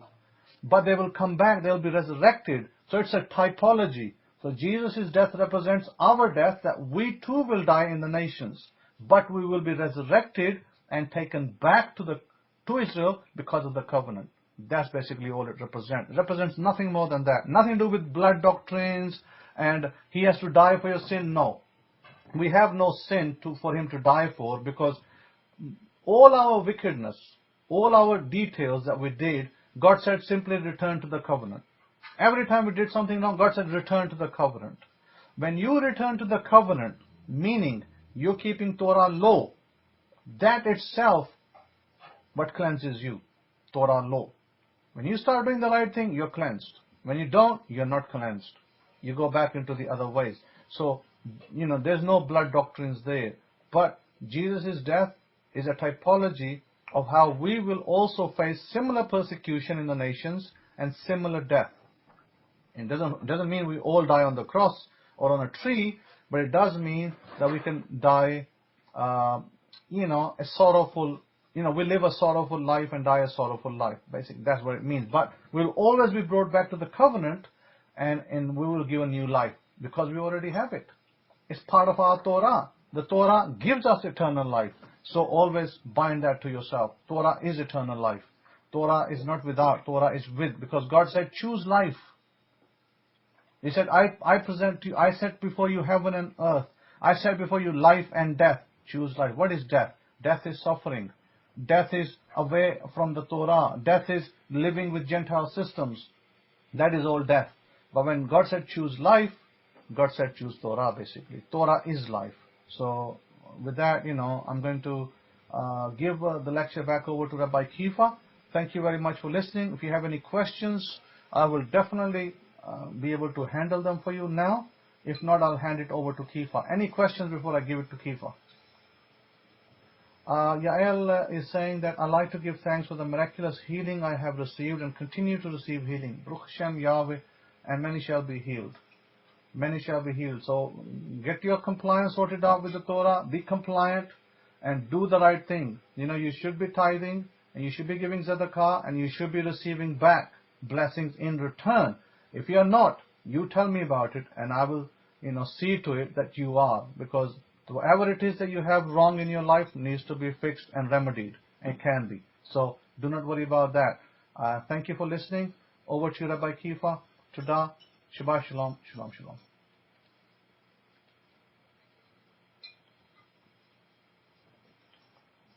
Todah with Hakohim. If I can be heard, can I get a 1? I'm just going to piggyback off what Hakohim was talking about, which is it's so relevant and it's so timely with what's going on here. I can just talk to you all personally about my life and my connection to the Kohen. I tell you, I will never leave the Kohen. How many of you will agree with me? You've seen people come and go here. You've seen people come through, and you've seen people not stay, and they just keep coming and they leave, and they come in and they leave. Well, guess what? I'm not going anywhere. And I'll tell you what, a Kohen has truly changed my life. As we look, it truly has changed my life. I tell you, just like a lot of people out there, here in America and around the world, they're seeking, they're trying to fill a void in their life that cannot be filled outside of, source power, source energy, outside of, the God himself. And they'll go anywhere trying to find it. I know I did. I hopped to and fro from this place. My father was trying to find it. He hopped to and fro to this place, that place, and the other place.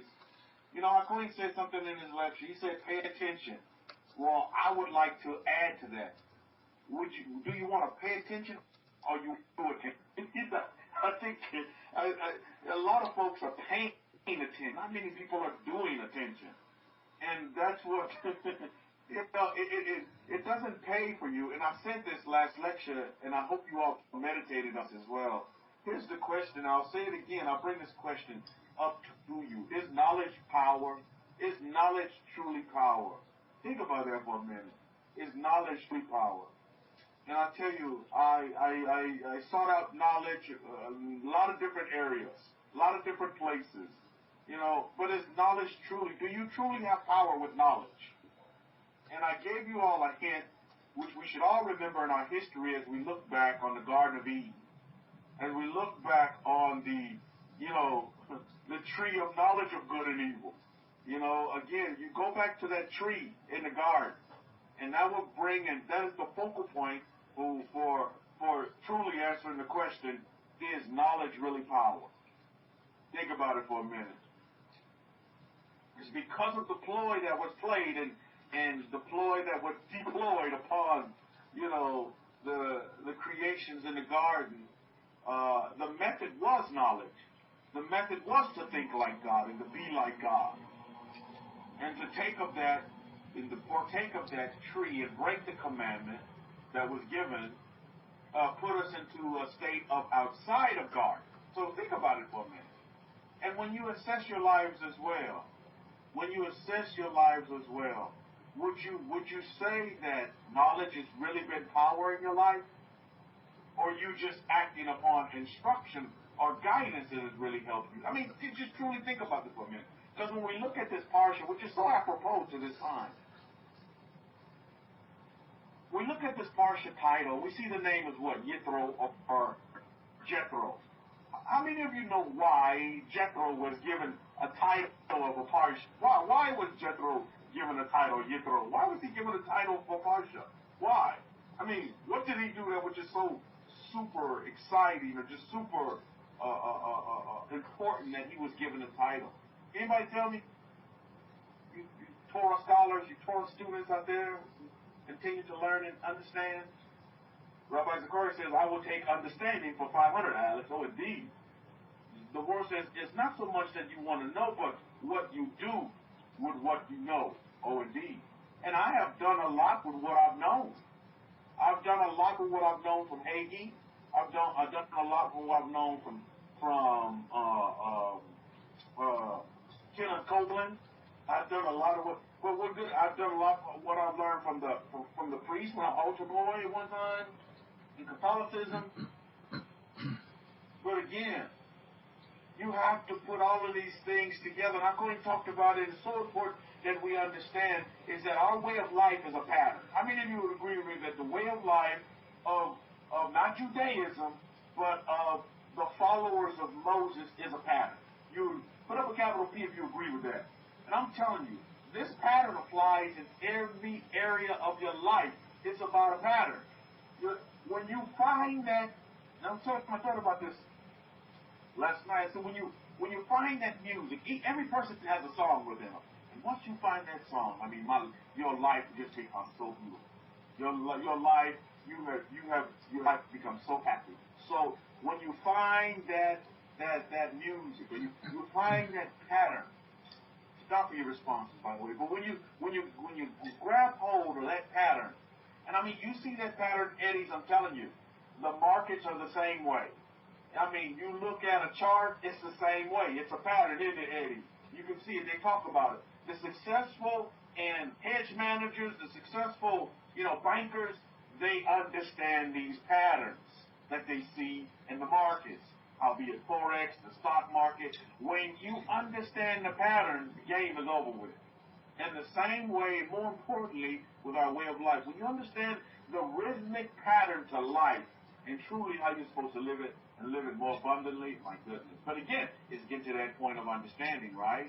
And it's not that you understand, but you know that you go to the person that knows and that has the understanding that's key. I can tell you, I'm telling you, Mishpahar, you do not want to misunderstand what the son of Aaron is telling you. For those of you who are new, or those of you who have been here for a while, all are watchers and witnesses to, listening to the instruction and taking heed to the instruction, which is even more important. You see, because we talk about knowledge, is knowledge truly power? I would submit to you that it's not. But acting upon knowledge, the action, and even though you may get it wrong, because how many of you would agree with me that our forefathers got it wrong a lot of times? They got it wrong a lot of times, not because it was not because of lack of trying. Let's just put it to you that way, because it was lack of following the right instruction and guidance. And some folks, let's face it, can't even take instruction. They won't take it. I mean, if you know people like that won't take instruction, and they won't take guidance from anybody. They won't take counsel from nobody because they believe that one and all package. They have a package deal. They have everything that they need. You see? And that's just, when you study human nature, you understand that's just some people's makeup. And you have to leave them to it. Don't try to sit there and try to change them and say, okay, I'm going to change you into this. And I'm going to mold you and shape you. No, you don't have to do all that. That's not your remit. That is not your remit to do so. So these are things that we have to examine and look at going forward. That's what we have to do. We have to examine and look at these things and say, well, where we are with our lives and where are we going? Are we happy with where we are? Remember last Shabbat I also asked you this question in closing. What has value to you? Any of you been thinking about that these 6 days of labor? Truly, ask yourself, what does have value to you? What has value to you? What is valuable in your eyes? I can't answer that question, but you can. And you should be asking yourself this question. And when you look at your affirmations and you look at your list, that should tell you what has value to your life, because what has value to your life is what you think about most of the day, most of the night, most of the evening. And I'm so happy. I told you during your lecture, I tell you what, remember you had mentioned writing another book. Well, when you mentioned that, this manifestation title came to my mind. Manifestation, sort of like the title of prayer is manifestation, and then it's like manifestation came to my imagination, and the cover, Eddie, was like, you know, a bullseye, like if you play darts. My wife likes to play darts, but bullseye. So we bought this bullseye. You know how the bullseye has that center, and I saw this dart just like going to the dead center, because a lot of folks will throw darts at the law of attraction and at manifestations and imagination, but what I'm noticing, I'm telling you, your next book is going to be spot on. Just depending on how much you want to give out to the masses, but it's going to be spot on, because it's targeting, it's going right to the bullseye. It's hitting the bullseye, right to center mass. So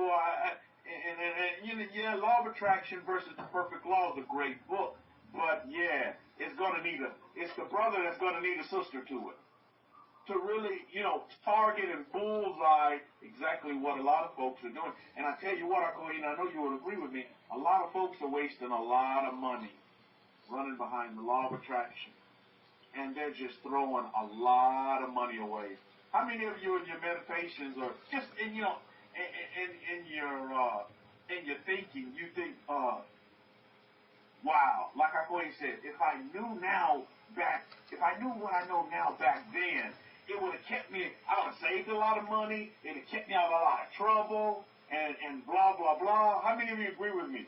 Like, man, if I'd have known the Torah like I know it now, have the understanding that I get from the Kohen that I have now back when I was in my teens and 20s, it would have made a big difference on, the rest and effect on the rest of my life, because I'd have had that bullseye instead of just throwing darts at the target and hitting outside the black line and not getting center mass. But again, don't see all these things as a bad thing. Chalk it up all as a great experience.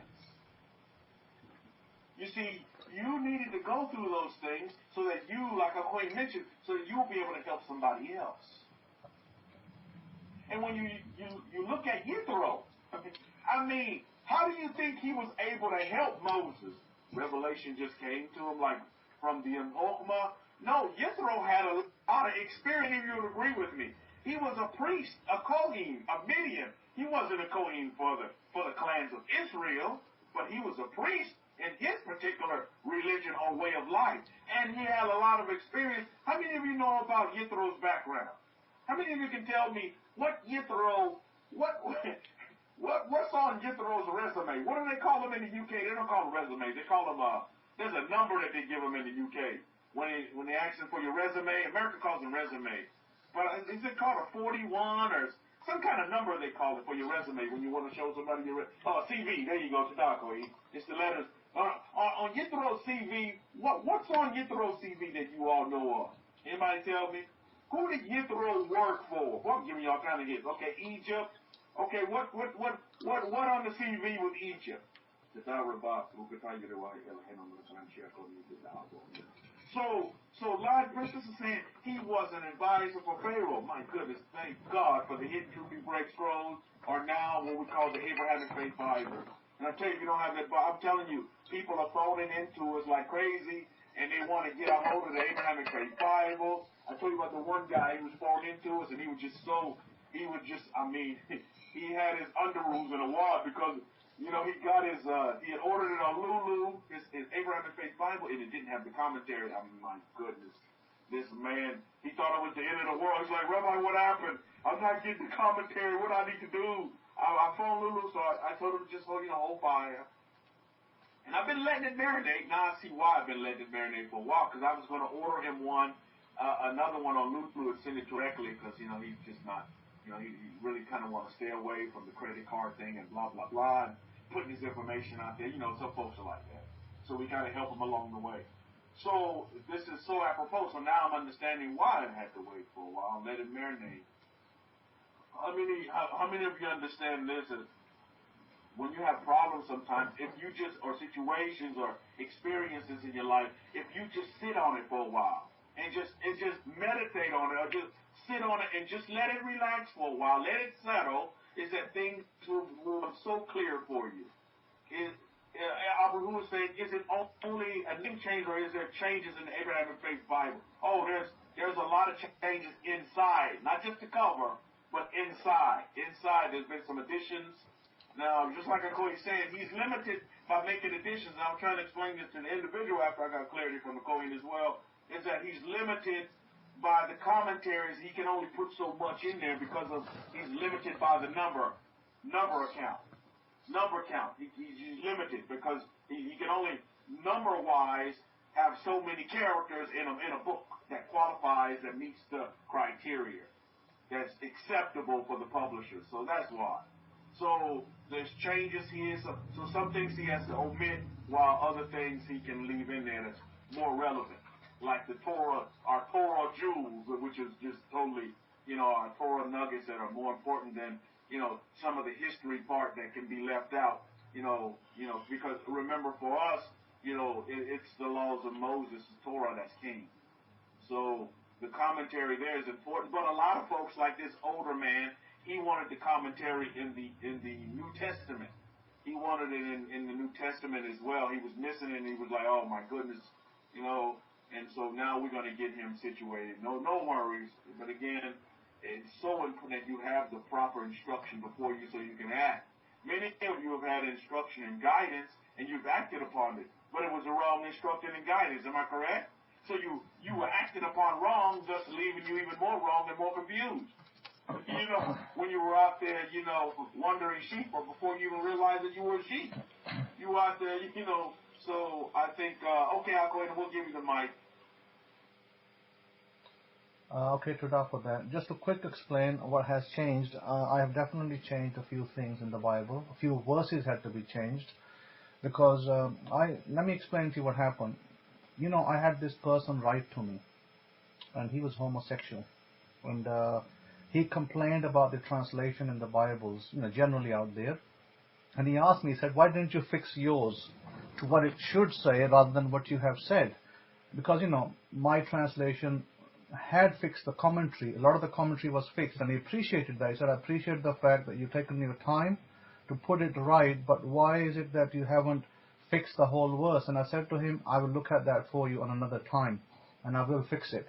But, now I didn't have the time, and I probably didn't have the inclination, but I realized that an injustice had been done to these people for far too long, that, the translation was what was being used to bash these people on the head, and say that you're doing the wrong thing and blah, blah, blah. And whatever they do, if you remember, I was slandered on the internet for these things. When I spoke out the last time I spoke about these, then I decided it was time now to fix the wrong.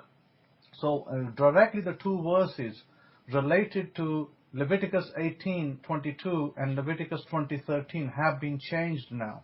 They have been changed and corrected, which were not corrected previously because that wasn't the time. And now those verses, let me read out to you what the verse should say in Leviticus 18:18, which is the correct translation, and no other Bible in this whole planet has this, which I felt was such a bad thing that we deliberately left it in there just to persecute these people for whatever they do. Their lifestyle is to do with them, not with us. So I'm not going to stand here and persecute people who are homosexual or homo sapiens or lesbians or whatever. It's their lifestyle. If they do that's fine. They are not within the spheres of Israel, and we cannot apply Torah law to people of Gentile nature who want to live in different lifestyles. So, I'm not going to be the judge of people that do this because I'm not God, and I'm not going to do that. And let Yahweh be the judge. So I decided that the right thing needs to be done. The translation needs to be fixed, and I did fix it. And I put down here Leviticus 18:22, which it should have been done years and maybe thousands of years ago, it says as this follows: "You shall not lie down to have sexual relations with a female temple prostitute. It defiles ritually." Now you think about this translation versus the general translation of Leviticus 18:22, and it says as follows. And I will read out to you Leviticus 18:22 as well. The King James version, it says as follows: "Thou shalt not lie with mankind, as with womankind it is an abomination." This is such a bad translation because it does not have the word mankind in it. It doesn't have it, and yet they put it in there, and it doesn't even have the word womankind in it. So there you go. So I had to, do the translation so it did justice to the people. Prostitution, homosexuality was simply related to temple prostitution, nothing else. And in Genesis, in book of Leviticus, chapters 20, verse 13, I have again corrected that one, which says as follows: "And if a man also lie for sexual relations with a female temple prostitute, both of them have committed ritual defilement. They shall surely be put to death. Their blood shall be upon them." So, what is the context? The context is not homosexuality in general that we see in the nations, because this existed donkeys years ago, thousands of years ago it existed, and nothing has changed. But the context is simply that at our holy ritual place, which was a tabernacle in the ancient time, and it was a temple after that, we were not to have temple prostitution going on between male, female. That is what was prohibited in Leviticus. Nothing to do with general homosexuality in the nations. So I, felt that a great injustice had been done over the years because of the bad translation. Because everybody was using that to bash, the people who were in that lifestyle. And, it's not something that I need to judge. I don't need to judge that. I need to put the right thing down. So I did that. On top of that, there's other changes. Maybe there's a commentary change in some other commentaries. Additional commentary has been added that wasn't there earlier. So there are a number of changes like that you will find. Subtle changes, but they are life-changing for many people. And the man, the homosexual man that came to me, he had a problem with some letter of Paul as well. Yes, that was going on outside the temple, Rabbi Kefa. So Rabbi Kefa is saying, so that would mean that these actions were going on outside the temple. The answer is yes, it always happened. So the point was that I explained to him, he argued about the verses in Paul, that why, the verses in Paul were translated in such a way, and I explained to him that he will not understand where I'm coming from, because I had to change a particular text in one of Paul's letters as well to align it correctly. But he still was having trouble understanding it. So I explained to him that from where my understanding is, his understanding is not the same. That verse originally is used to malign the homosexual community, but I didn't do that. I explained that the thrust of the verse was for people using that as a way to get salvation. So that's the thrust of the verse in Paul's letter. But again, that's in the book of Romans. I don't know if I can reference it for you here. Let me just see. And I don't even now recall. We had a conversation with me and that fella had a conversation a while ago. This is not a new conversation. This conversation happened last year with him.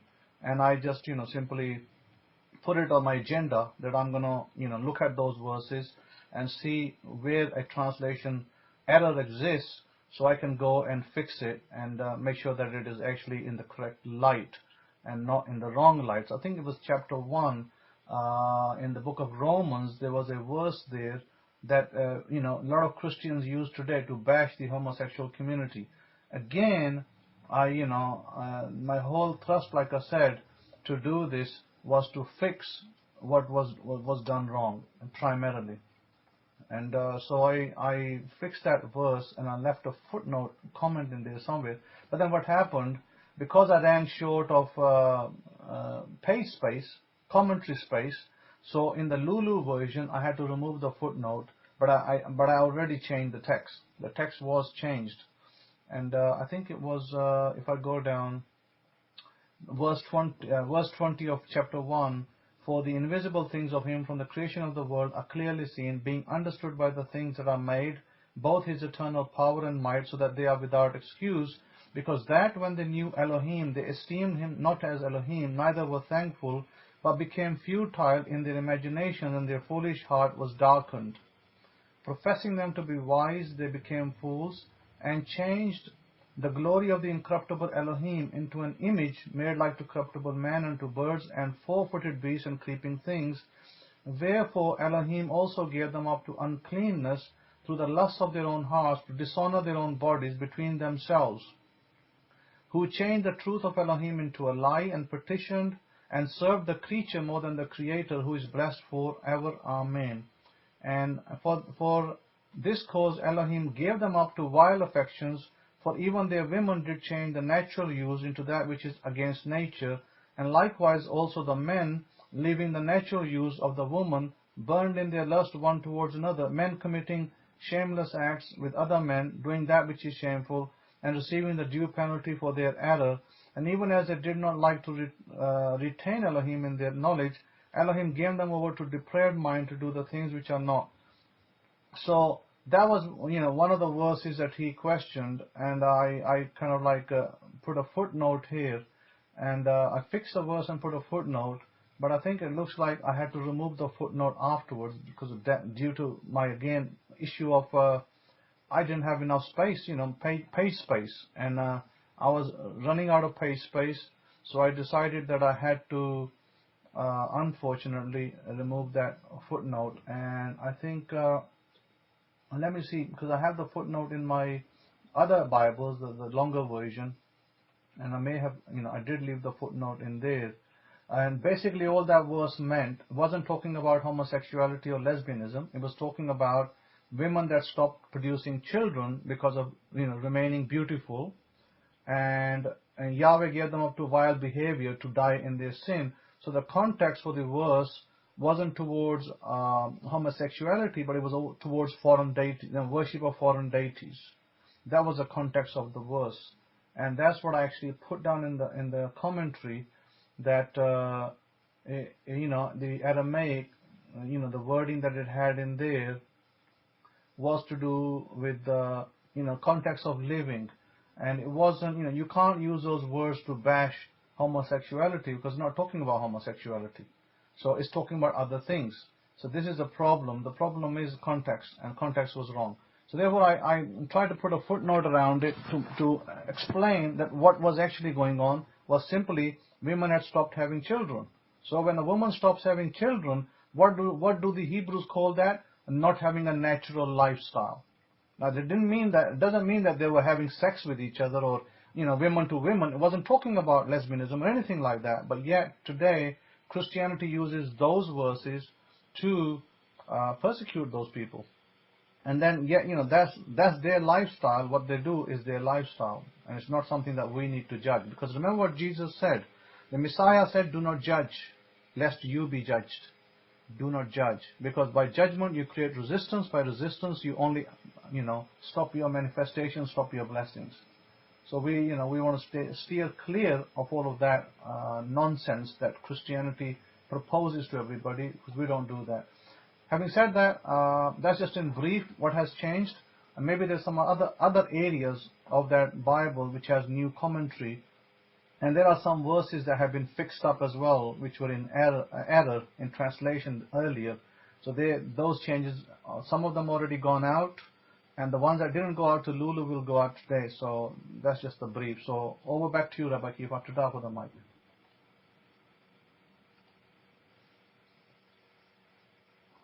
Yeah, to Rabbi for clarifying the situation on the ground and the changes that are occurring. Because I tell you, how many of you remember those times when Hakohen would make changes like every week? And so it was difficult. It was, not difficult, but I mean, if you happen to buy a new Hidden Truly Brave Scrolls, I mean, my goodness, every week, then my goodness, at the time, Hidden Truly Brave Scrolls, now Abrahamic-Faith Bible, I mean, that'd get kind of expensive. So when the changes do go in now, you see that not many changes are going in so soon now. So that way, it gives it doesn't allow you to build up a library of Abrahamic-Faith Bibles because you want the latest version. And we get that a lot in phone calls as well. Say, oh, well, is it the latest version? Is it the latest version? So this is why sometimes I like to just hold fire for a little while before I make any orders for folks, so I can make sure that they get the latest version. After hearing from the ear, I get the ear of the Kohen, I can kind of see where he's going and if he's going to be making any necessary changes. And then the Kohen will tell you himself, how many of you heard him say, they'll say, okay, now is a great time to buy the Abrahamic-Faith Bible, like he said this time. Because, you know, he's put the changes in and he doesn't foresee making any changes anytime soon. So this would be truly beneficial for you as well. And I'm so grateful for the flexibility of the Torah and the freedom that we have within the Torah that clarifies and clears up all of these things that folks have been conditioned with inside of religions to shackle them or to shame them or in any kind of way, to put them down, because, you know, as you and I both know, as a family of Jacob, that's not our remit to shame anyone or put anybody down or to, you know, disgrace anyone or to show injustice. You know, I'm going to mention that word, injustice, as the one word that the master does not like.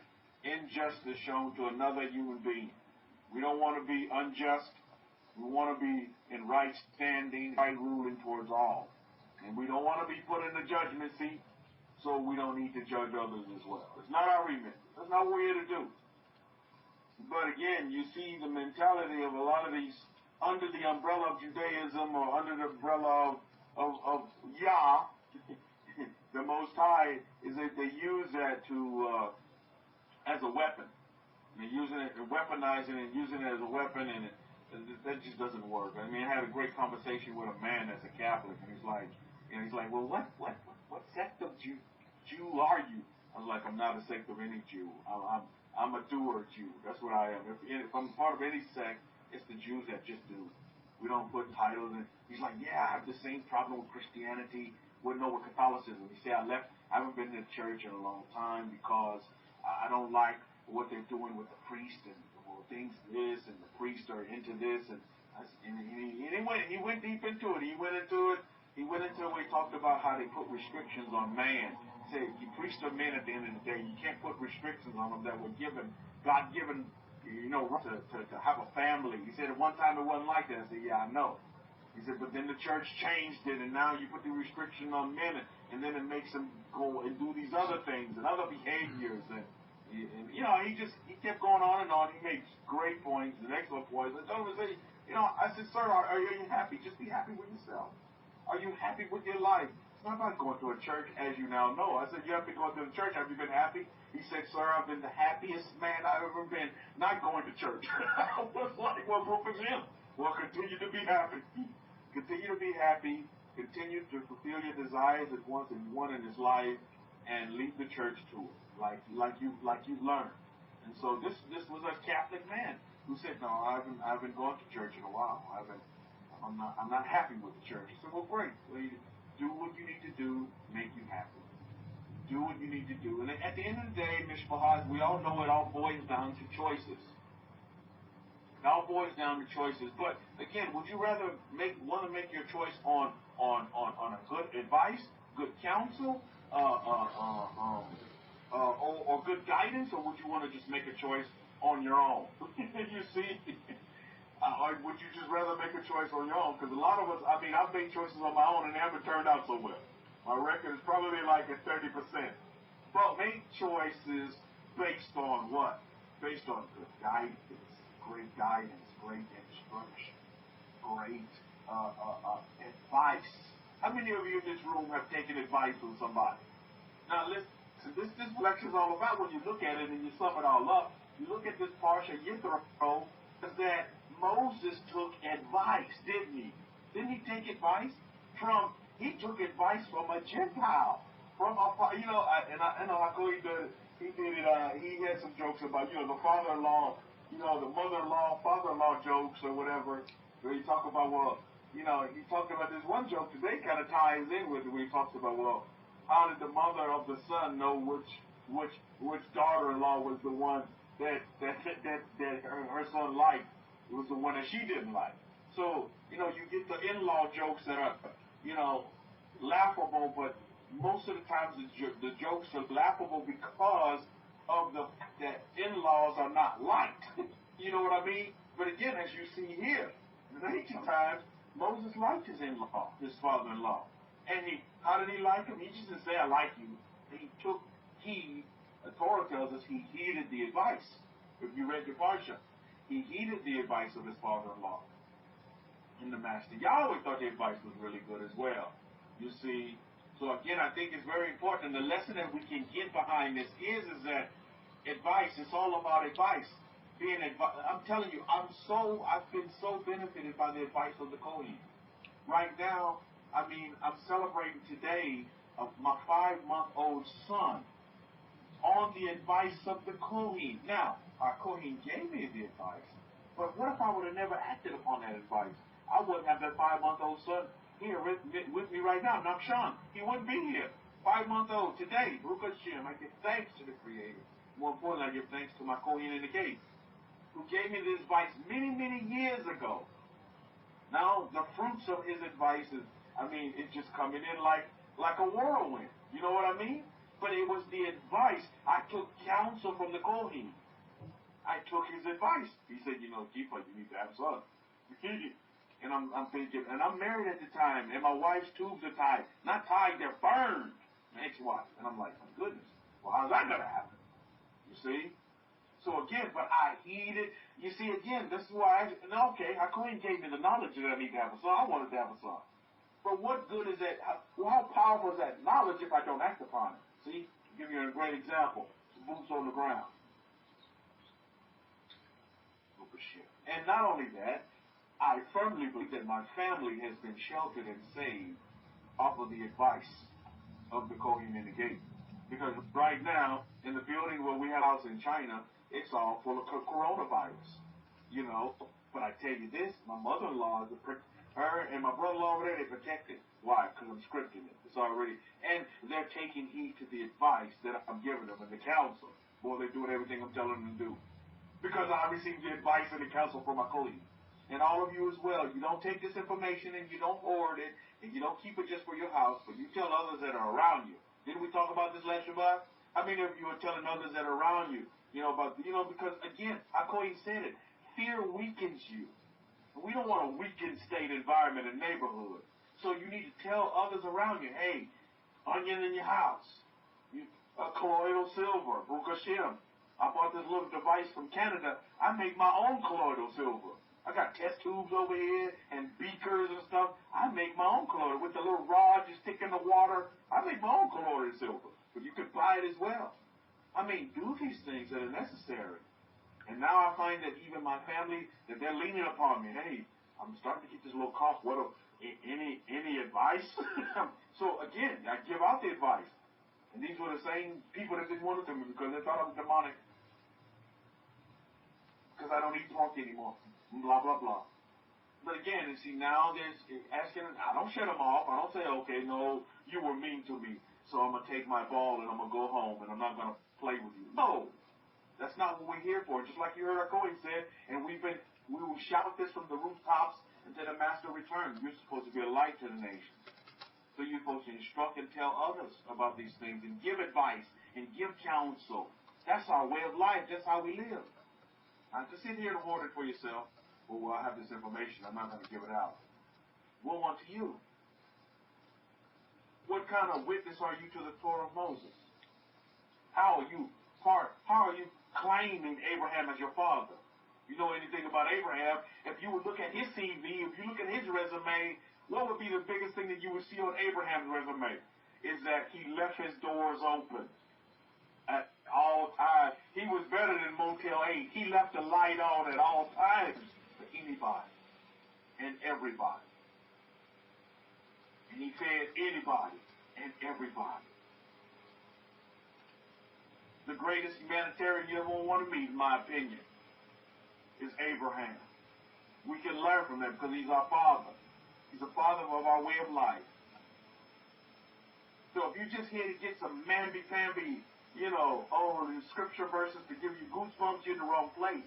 But if you're here to learn and take heed to counsel that's going to help you just live a life that meets all of the things that you desire for yourself. That's why I ask you, what has value to you? What is valuable to you? And what has value to you on this earth? For me, it's my family. That's the number one thing. That's my family. It's family first for Kefa. It's family. It is family. Period. And you know what it also is? Friendships as well. I value friendships. I value family. Torah says life. Chadasha that response. You value life. What has value to you? Because all your energy, you're going to put it into whatever has value to you. And believe me, I want my family to be top-notch, to have the best of everything. Firstborn son. I'm looking at my firstborn son, firstborn child for me. And I'm like, man, I want to even, and I know all you parents are the same way. You want your son and daughter to have better than what you had. Right? I mean, that's just like, I think that's just built in. Is that you want to set them up to do and be better than you, and to have, and to not have to, go through these experiences, and to be able to jump over them because you have the what? The counsel and the guidance and the direction to give them, to help them over the hurdles of life, the ups and downs of life, because that's what life is, right? To be that shelter. Goodness. Our way of life is saving lives. I'm telling you, me taking the counsel of our Kohen has saved lives. I tell my wife, and she sees it, she's like, oh, she says, honey, I'm so lucky to be in America. I say, yes, you are. I'm so lucky to be in America. I'm so lucky. We can go take walks at night. She couldn't do that if she was in China right now. So lucky, she says. I said, Baruch Hashem, you give thanks. I'm so grateful to be in America. America's such a great nation. Wow, everybody want to talk about all this, this, that, the other, and the third. America's the greatest place to be in the world, in my opinion. That's just my opinion, and I'm partial because I live in America, home base. So these are things that we have to consider going forward. It's to take and heed advice, heed instruction. Don't just get the knowledge. What good is it for you to get the knowledge if you don't act upon it? And I'd rather act upon knowledge and it be wrong so that I can act upon more knowledge and more knowledge until it's right, until it fits, and until that pattern, until it fits right in with the circle of life. And that's what Torah is. Torah is life, right? While everybody's hunting down the circle of life, the fountain of youth, all that can be found within the confines of the Torah. Correct me if I'm wrong, Oliver, but Ponce de Leon, isn't that your countryman? He went out looking for the fountain of youth, did he? Well, you could, if Ponce de Leon live today, you could tell him, look, it's in the Torah. That's where you're going to find fruitfulness, exuberance. He went hunting up and down. I mean, he went to and fro, crossed many rivers, right, Oliver? Ponce de Leon. He was seeking a fountain of youth. He wanted to be young and never die. Well, guess what? The Torah is that fountain of youth. I don't know about you, but I'm a young whippersnapper. Don't let these gray hairs fool you on my head. I'm a young whippersnapper, man. I'm young, man. I'm going to stay young and I'm going to stay vibrant. Why? Because I script that. I script that, man. I envision that. I see that. It's just real. It's real to me. It's just as real in HD quality as it ever. And I don't take Viagra. It's real. This is natural. What does that? Is Torah does that. Torah gives me that happiness, that joy, that peace, that love. It keeps me smiling. Yeah, I can't smile 24/7. But hey, when those times get rough, when you get in those valleys, you can go through those valleys. You can go through those difficult times as you may see them. It becomes a lot easier when you have the Torah. It becomes a lot easier when you have counsel and guidance and direction. You can take and heed counsel. That's what's more important than anything. You've been given a lot of counsel here, haven't you? And guidance from the son of Aaron. The question is, how much is being needed? That's what you need to ask yourself. And it'll show physically. Now, you may not be like, I'll ever be able to manifest something in 2 weeks, but so be it. But you stay the course and you follow the pattern.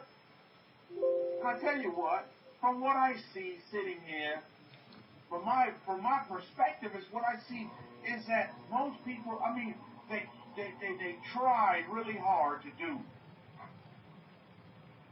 They try, but they don't do. But they need to just quit trying to do it. Do it till you get it right. And get out of just following the right system, the right pattern. And we have that now. So just keep trying to never give up. It may not be 2 weeks. It may be my goodness. Nakshan coming into being, it took about 7, 8 years for that all to happen. Going back and forth to China, this and that, blah, blah, blah. Wife coming. It took time. But now Nakshan is here. Time was irrelevant for me. And time needs to be irrelevant for you too. You just need to keep doing. The pattern, the proof is in the pudding and the pattern. And the pattern works. It does. You just got to work it. And that's the key. You got to just eat it.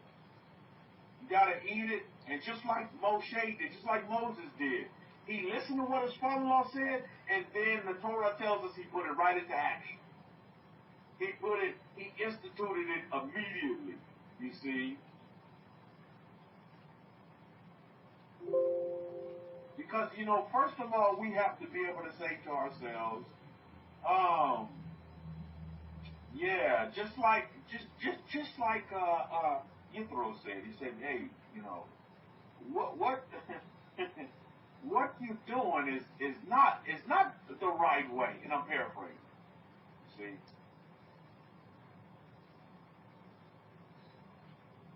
It's not really beneficial to you to do it this way. In Exodus chapter 18, verse 17 of the Abrahamic-Faith Bible,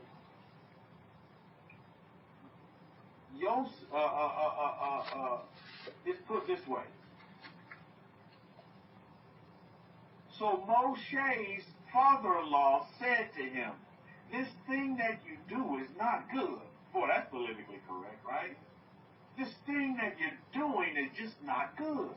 If you've been on that not good thing, you would doubt it. You're doing something, but it's just not good. It's not efficient.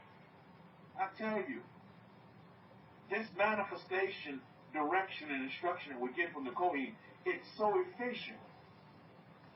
You see, you're doing, but it may not be good because you need to run efficiently, and you need it to run in a patternistic type system, and a system that you follow the pattern, follow the pattern.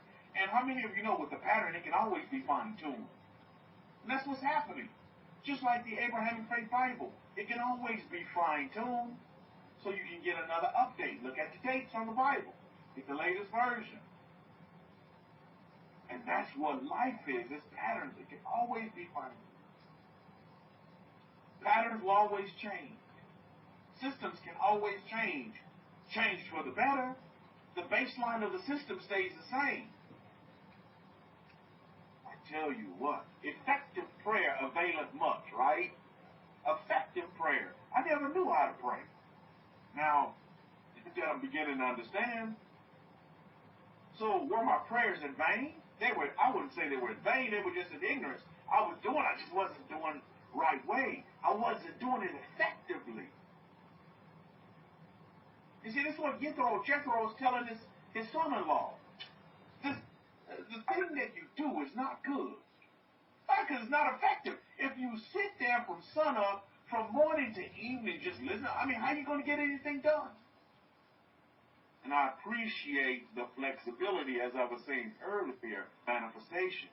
Because just like I couldn't realize, when you got your rib in the bed with you, it's hard to get up in the morning, isn't it? Even though you want to get up, but your rib is tugging at you. That rib is saying, hey, honey, stay in the bed with me and cuddle.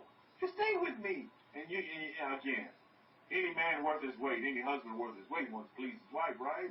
So you stay in the bed. And then Hakoin, guess what? Then the baby comes. Oh my goodness. And I was up walking Shanta at 2 in the morning. We're walking around, we're walking around downstairs. We're saying our Yah chant. We do our Yah chant. And the 3 versions of the names that are out there. And my goodness, now Shanta just don't want to go to sleep. So again, you find that sweet spot where, like our Queen said, when you can have time to relax. Don't be shocked if I say, well, Rabbi, I can't do it in the morning. Again, if Torah is flexible, you don't think manifestation is going to be just as flexible and free as well? I find for me in the evening is my best time. How many of you are evening manifestors? Evening. And I found like daytime I can visualize really good. How many of you, evening it works for me? I'm telling you, evening is my time. Evening is my time for manifestation. And I tell you what, when you go back and look at our history, when did our fathers have these dreams? Look at Daniel and David. When were they having these dreams? And look at all our prophets. Most of the time it was at night, right? Look at our patriarchs. It was at night when they would rest their head. Think about it for a minute. Think about it for a minute. So evening seems to work really good for me. I'm not telling you to change up your pattern, but I'm just showing you it can be flexible. The pattern is still there, still the same system. It's just you're flexible with it. So a lot of people put their underoos or their panties in the water. Oh, because I can't do it in the morning, then it's not effective. No, it's not the case. All of us said he's an evening person, and he mounted in 2 weeks the apartment that he desired, that he visualized for them. Baruch Hashem. Jesus says, every morning for me, mornings, Baruch Hashem, if that's great for you, if that works for you, work. You see the flexibility they have? The freedom that you have? You're not constricted. Like, oh, well, since I can't do it at this time, then it won't work. Because you see, again, that's logic setting in, and that's that mind control getting into there and telling you that you can't be successful, you can't do it at the opportunistic time like the Kohen does it. I'm not a Kohen. I'm Judah. I don't sit in Kohen's shoes. That's not me. I have to do me. I have to do Judah.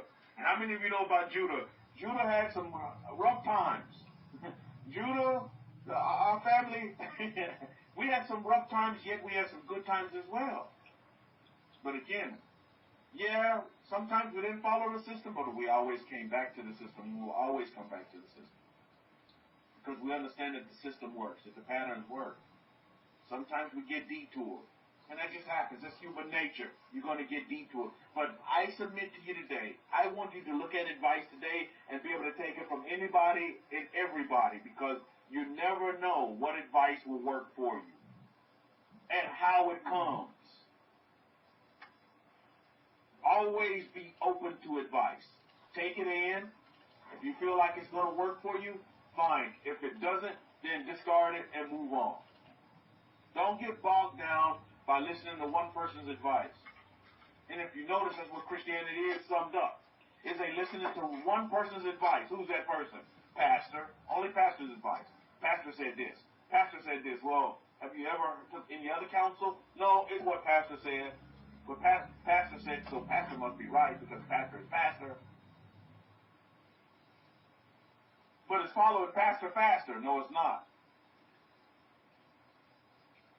Think about that for a minute. So these are things that you have to examine and look at as you study human nature. And you know, when the opportunity is there for you to be able to assist somebody and to really show them, look, this is truly how you pray. Effective prayer. What do you want? What do you desire for yourself? See it. Visualize it. Write it down. Like, wait a minute. No, but I thought I was just supposed to do this rosary, say these Our Fathers and these Hail Marys. That's not effective. I used to do that all the time. And it wasn't effective for me. It didn't help me any. Because I realized I was doing the same thing the next week and the next week. It never improved me any. So you don't want to go down the system of growth. You want to go down the system that's effective, proven, and you've seen it work in your life. I know Oliver will never change up his system now because he realizes that it works.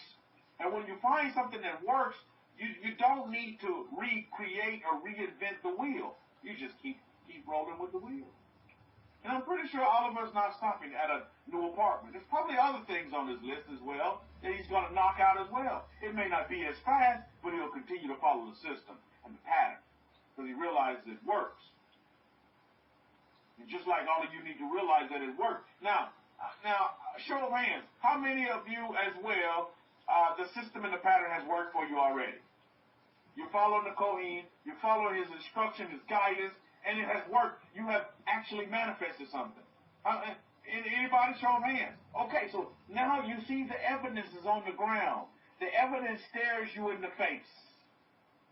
Now so now there should be no room for your mind coming in and telling you, oh, it can't be done, it won't be done. Why? It's because now you have proof, you have evidence to doubting your responses. By the way, you have proof and evidence that it does work. I just have to continue to work it. Will it be fine-tuned? Yes, it will, because I'm pretty sure Hakohen will even give us more fine-tuned, pinpointed, targeted, bullseye instruction that's going to just make it like breathing.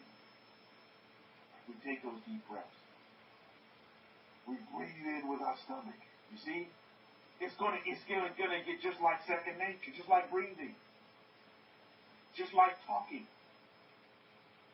And it's beautiful because I'm telling you, we're superhuman beings. We're not just human beings, we're superhuman beings. And we're so powerful, yet we don't even understand how powerful we really are. And everything is right within our grasp. We just have to reach for it. And we have to take it. But you have to heed the advice. First of all, you have to realize, or you have to come to the realization, like Hakohen said in his lecture, that the thing that you're doing is not good. It's not good to look back. He said in his lecture, right? Didn't he say the same thing? Okay, it's not good to look back at your list.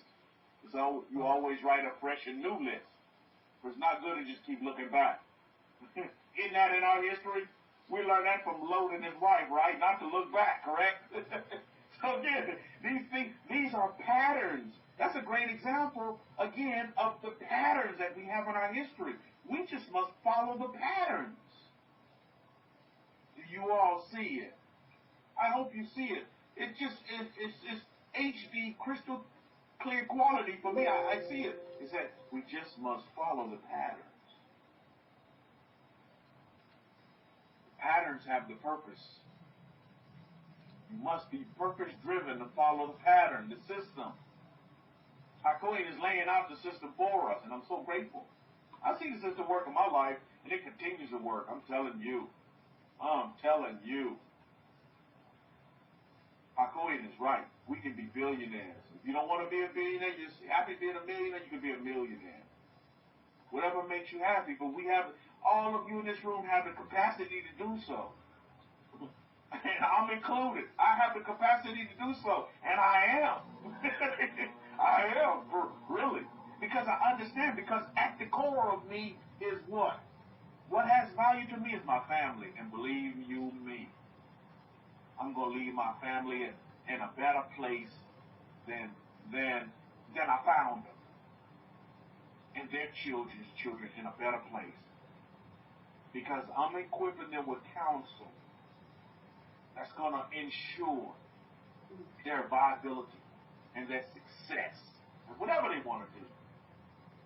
Because when you analyze every situation, and this is why when you say, well, Rabbi, why you always keep talking about money? It's because money affords you the ability to do all the things that you want to do. I'm telling you. How many of you realize that more money helps? It doesn't hurt. It doesn't hurt to have more money, but we've been conditioned to say, oh, money is evil. It's of the devil. Only pastors should be rich. Everybody else should be like the flock and just wait for the scraps. Money affords you. I can guarantee you, everything on your list can be fulfilled with money. It can absolutely help with everything that you listen every day. Money can help that. You want more time? Have more money. You can have all the time you want to do whatever you want to do. More money helps. So money is very, very important. Money is energy. You need to see it that way. Don't see it as evil. Money is not evil. It is energy. That's a lecture. Money is not evil. It is energy. How you use your energy is on you. How you desire to use your energy on you. If you even realize that money is energy, is on you. But believe me, it's energy. And when you see your life force as energy as well, not just this flesh that you can bench, you're energy, man. You're energy. Energy begets more energy. Energy attracts more energy. This revelation just came to me recently. Why? At the instruction of Kohen. I never realized that I was energy. I just thought I was just flesh and blood. Didn't have the understanding that I was energy. But now I know I'm energy. I realize that. I realize I'm not just this flesh and blood and all these organs and stuff. That's just the outer coating. I'm deeper than that. Way more deeper than that. So instruction, when we look at Yithro here, the first thing that comes to my mind is he gave instruction, he gave counsel, he gave guidance to Moses. And then I look at, wow, Moses, the great teacher, the great prophet, the greatest of all priests, in my opinion. I mean, he's just the GOAT, the greatest of all time. He took instruction from his father-in-law? What does that say, Mishpahah? Who had the ear of the universes, who had the ear of Master Yahweh, who had counsel, yet he took instruction from a Gentile? Come on, let's face it. Let's look at that CV again. This Gentile that worked for Pharaoh, that was counselor to who? Pharaoh, the enemy. Think about it. The enemy of my enemy is my friend, right? Think about it for a minute. Think about this for a minute. This is why I tell you, don't underestimate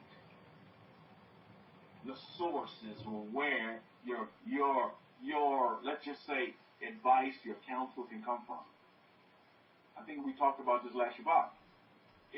You may have missed some great instruction because you shunned it because it didn't come the way you thought it was going to, the Amazon box or blah blah blah and blah. It didn't come that way, so get thee behind me, Satan, and you rebuke that counsel.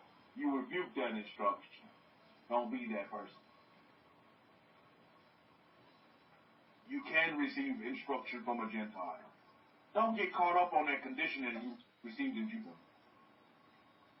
And I was really thinking about how Kohen stayed over there and his time over there in Pakistan. And, how, when Israel, and believe me, there's a lot of Israel in Pakistan, I want you to understand. And they're waking up. And so when they come up out of their slumber, in the first place that they, because they didn't know of the Kohen, the first place they ran to, what did they run to? Just like we all did. We ran to where? We ran to Judaism. How many of you did that? You ran right to Judaism. And you began to pick up the customs of Judaism. You said, okay, well, this is what I'm supposed to do, because that's all you knew and thought you were supposed to do. So you sought the counsel of Judaism. And then you realized, after sitting at the feet of the Kohen, that Judaism is not your place. That's not your home. But I began to think, I was like, yeah, I could see why they would have all these issues. Our Kohen says, I was accepted as the Kohen in Pakistan without a question. Oh, my goodness. Not, can you give me proof? Yet they had refused everyone else, Baruch Hashem. I was telling our Kohen, I said, because that's Israel. That's Israel. Those Christians are Israel. And those Muslims are Israel. That's Israel. So they realize likeness recognizes likeness. Energy recognizes energy. They know who they, now they really have an understanding of who they are. Because they know who they're supposed to connect to. Just like all of you were drawn to the Kohen as well. Via YouTube or some other source or a recommendation or some other counsel that you receive. Oh, you need to listen to this guy. He's telling you that you're the people of the books. Or you've seen it for your face in living color on YouTube. and you felt that attraction, while others come and go. They come in and they leave. They come in and they leave. Hakohen said a bishop had offered them to teach in churches and join them, but they refused before I went. The man said, we want to learn from you, and you are our teacher from today. And do you think that Hakohen's only stay there? No, Hakohen's going to be back and forth in Pakistan like no man's business. That's his home. And I thought about this. I said, hey, that's the place of Hakohen's birth. He was born in Pakistan. Amongst all these other countries that he go to and reside in and has bases, he was born in Pakistan. So wouldn't it be apropos that he goes back and he feels more at home at the place of his birth? How many of you like that? You feel more at the place of your birth. And you may have traveled the country world over. But it don't like home. I'm telling you. There is just no place like home. Yeah, I love traveling. But after a while, I've lived in Antonio Coast. There's no place like home. And I have bases at other places. But there's no place like home. It's just like, there's no place like it. There's no place like it. So I see why. And I sit back and I listen to the stories and I listen to, you know, the things that are happening on the ground with Hakohen and with Pakistan and the favor that he has. I tell you, I mean, he's Pakistan's son. He's the son of Pakistan. That's where he's born there. So is it a surprise that all these things are going on? No. Not when you look at you get to the meat and potatoes of the situation. You get to the meat and potatoes of the experiences. Baruch Hashem. Israel is dispersed world over. But I'm telling you, as you look at the East, my opinion is that there's when you want to talk about dense population, you look at the East, there's more Israel either wandering or still sleeping populated in the East than any other place. Why I say that is because I look at Israel and I think to myself, Israel didn't go too far from Israel, the country. They didn't go too far. Yeah, they may have went out and did, but the majority of them didn't go too far. That's why a lot of them are in India as well, because they didn't go too far from home sweet home. You watch those cartoons, I like watching Tom and Jerry, and you always see in the house or in the doghouse, home sweet home. Or in Jerry's mouse house, home sweet home. You didn't go too far from home sweet home. Yeah, we went out in dispersion, we in the diaspora. But believe me, and I tell you this as well, the Kohanim didn't go too far from home sweet home. Yeah, they left, but they didn't go too far. So you'll probably see a lot of them, too, around in that area as well. Closer to Israel, geographical Israel. And so these are just things to look at and examine. And I'm a student of human nature, and I like to look at these things. I really do like to look at these things and really examine things and the stories that all of you tell and bring about. But I think it's more important today that advice is the word of the day. We look at Yithro and we see advice. Advisor. Counselor. Counselor for Pharaoh, counselor for his son-in-law. Counselor. Advisor. Pharaoh must have saw something in Yithro as well, right? We all need counsel. If you look in our history, we all had counsel. They may not have spelled it out, but who's the counselors for Israel? When we had kings, who was the counsel? It was the sons of Aaron. They were the counsel for the kings. That's just what it was, the advisors. The king didn't know it all, but his counsel did. And the king just listened to the instruction of the council. And things went well. It didn't go well when the king didn't listen to the instruction of the council. That's what's important. Seeking the advice. I know a lot of you have. Most of you in this room probably have emailed the Kohen. And I would encourage you to continue to do so, because that's his role. He's here for you. He's here in service to Israel, to give you assistance and guidance and direction so that you can have that wonderful life that you desire. That perfect life that you desire for yourself. Because believe me, it is attainable. Here in North America, we've been conditioned too many times to think that, oh, you can't get that perfect life until you in your mansion in the sky. I mean, you know what I mean? I talk about that rapture. You got to wait on that time. You got to wait till you get to heaven to have heaven. No, you don't. You can have heaven right now, here on this earth. I was in Sam's the other day, lady, how you doing? I said, it's just another day in paradise. She said, oh, this is your paradise? I was like, yes, ma'am. Yes, it is. It's my paradise. And she was surprised, like, really? Is this paradise? So I'm thinking she's waiting on her paradise to come later on. But what you waiting for? How many of you want your paradise now and not later? I want my paradise right now.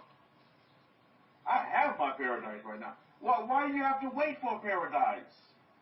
If you're waiting for a paradise, what are you supposed to do in the meantime? Go through hell? Like they condition, you have to go through hell now and you get paradise later. I don't want that counsel. I reject that counsel. Now, just as I talk about counsel and instruction, there's a lot of counsel that you need to reject. Yeah, listen to it, but then you got to do some rejecting of counseling, and then you got to do some eating of counseling. You got to sift through that, you see. That's what's important. Abraham says, I want it now, and you have it now. You have it now, Abraham. You have your parents now. Don't listen to that mumbo jumbo. You see, religion leaves you in wanting state. It leaves you in a state of hope. How many of you in this room hope? Queen taught us this, and I tell you what, that really clung to me. I don't hope for nothing. Hope is a bad word to me. But that's what religions do. They leave you in a state of hope. In a state of, okay, one day. Not today, but one day. No, it's today for me. It's now. Right now. And the question is, why not? Why can't it be right now? You look at all the successful people. For those of you who want to be successful, whatever you want to be successful at, you look at that person. And I want you to, this week, you just look at this person. That the one that mentor, that person that you look for, counsel and advice in whatever area that you're looking at. And I hope you all, my desire is that all of you have somebody that you're looking at, for whatever particular field. Because, you can't look at yourself. But you have to look at somebody that's already done it. And then you have to look at them and say, well, if they can do it, what makes them so different than me? If you see a billionaire, you see a millionaire, and you say, well, if he's a millionaire, why can't I be one? Why not? Why not? Ask yourself that question. He's successful at selling these, this, that, the other. Why? He's successful at creating. Why can't I do it? What's the difference between him and me? Her and me, for you women in the room, book of Shem. There is no difference. We're all human beings. You all have the same opportunity as the next man, the next woman. But you can't keep yourself down. And you can't be put down by anybody else. But more importantly, you can't keep yourself down. Keeping yourself down is one of the worst things that you can do. And that's what Hakohi, the son of Aaron, is teaching us. He's giving us that proper mindset. Not to see things with our two eyes, but with that third eye. See things how they can be now. Your two eyes will fail you sometimes. Oh, man. Because your two eyes like to look back. Oh, man, you see, I was in that relationship and it didn't work out and we got divorced and she took all my money. So I'm not getting married again. Why? So it can happen again. So I get in a relationship but we get a divorce and she takes all my money. This relationship and I had, we got a divorce and I'm paying all the child support, so I'm not going to run to another relationship. So we have a baby and I have to pay more child support because we get a divorce. You see what I mean? That's looking back. But you see things with that third eye. Are things going to be and will be right now. You got to stay present with your situation. This is why Cohen said it's such instructional. When we write our list, is that we got to stay present with our list. We can't go back and turn the page to the past. We have to stay present with our list. Doesn't that make so much sense? And that's the pattern of our way of life. That's just our whole pattern. So we got to stay present because we serve the presence. So we have the DNA of presence as well. So we must be present. Now, here's the question. That's why I asked you, what do you value in your present state? What do you value? Somebody said life. I say family. I value family more than anything. Because I understand that's the root of who I am. Jacob had a family. Come on, man. I value family more than anything. And, the whole history of our history is based on what? Family experiences. Let's face it, at the end of the day, how a family just got on, brothers and sisters, right?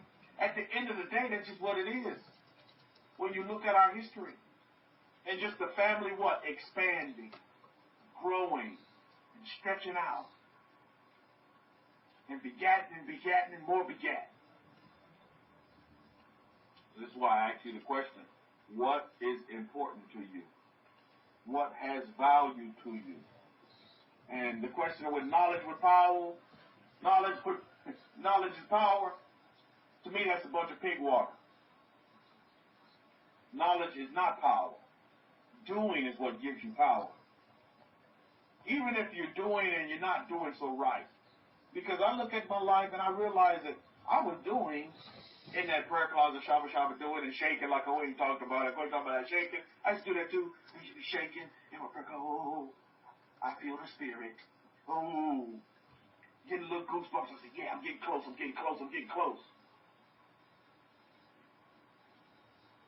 I was doing it all wrong, but the God of Israel and all his compassion, he saw my heart. He knew where I was at. He knew where I wanted to be. He knew where I was trying to get to. I was just doing it in a, now I look back, just an exotic kind of way. But again, the God of Israel honored that. He honored that, and he gave me words that I tell you I never get. But he gave me the that point me in the right place, and right to the sons of Aaron, give me direction and guidance for my life. He give me the happiness and peace and love and joy, everything that I wanted. And that's it in a nutshell. Because the counselor, just like we read in our Torah, the counsel tells us the same thing. The counselor, Yithro, he gives the counsel, and you look at Exodus chapter verse 24 in the Abrahamic-Faith Bible, and it says, so Moshe heeded the voice of his father-in-law and did all that he said. Verse 23 of Exodus chapter 18. And if you do this thing, and Elohim so commands you, then you will be able to endure, and all this people will also go to their place in peace. And that's the biggest thing that Queen's brought to my life is peace. That's shalom. My life is at peace now. Yeah, it has its ups and downs, but it's still at peace. My life is at perfect peace that passes all I can't understand how you could be so peace because it passes all understanding. You can't understand it when you have this kind of peace. At the end of the day, that's what you want. That's default setting, peace, baby. Everybody wants peace. Gentiles talk about it. They say world peace, don't they?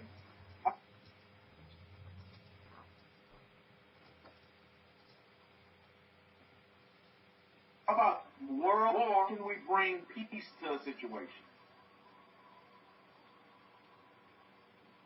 And that's what you want with counsel. At the end of the day, when you heed great counsel, this is the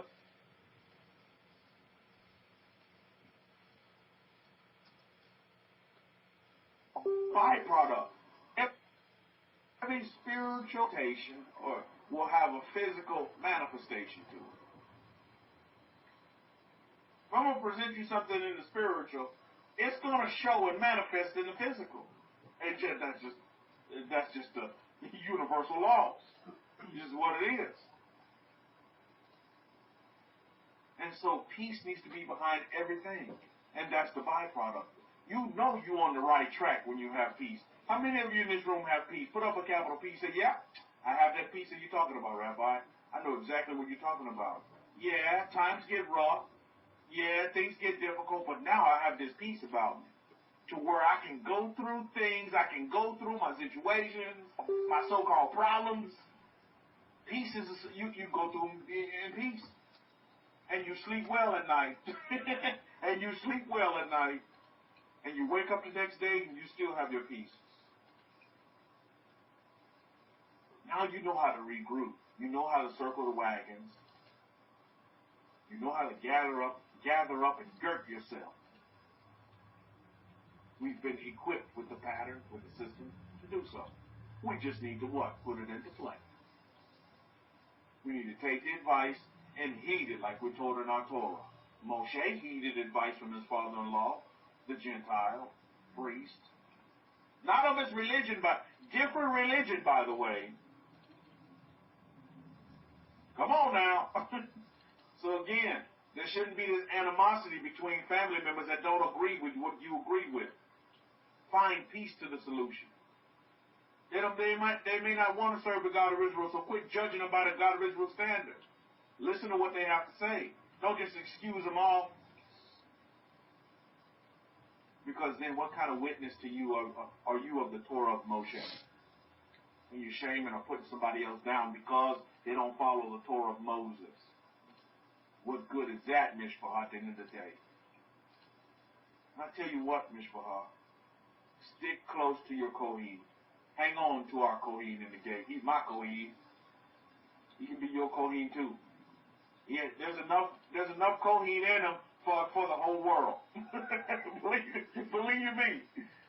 But he's my Kohen, so he can be yours too as well. Stick close to him. Heed his advice, heed his instruction, and you do yourself a great service. And you'll find that peace. And I'm still seeking more peace because, you can never be too full of peace, too full of love, too full of joy. It can never happen. Too full of happiness.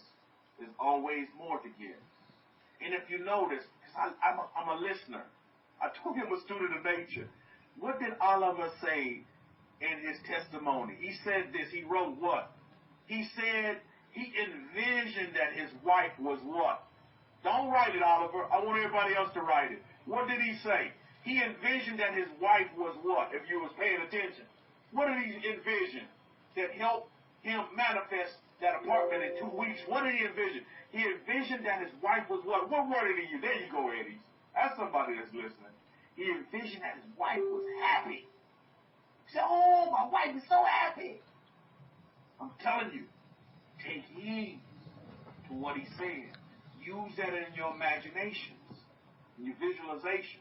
See people around you as happy. And Kohen said something to me that, wow, it really made my focus on my visualization spot on. He said, when you're visualizing, see yourself in the first person. Like you see your hands in front of you. Because you're there. You're present. You see what I'm saying? And I've been using that these last couple of days. Like, wow, I get that now. Say like you want a car. See yourself in that car, and your hands are on the steering wheel. You see your hand, you're driving a car, and maybe you mess with the radio. Like I saw myself adjusting the heater. You know what I mean? And I saw myself putting Armor All on the tires. You know what I mean? I saw my hands doing it, not myself, because I was there. You understand what I'm saying?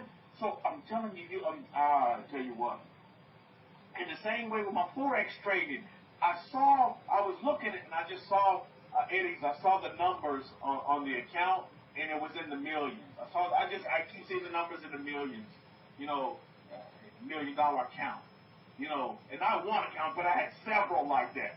And I saw that, you see?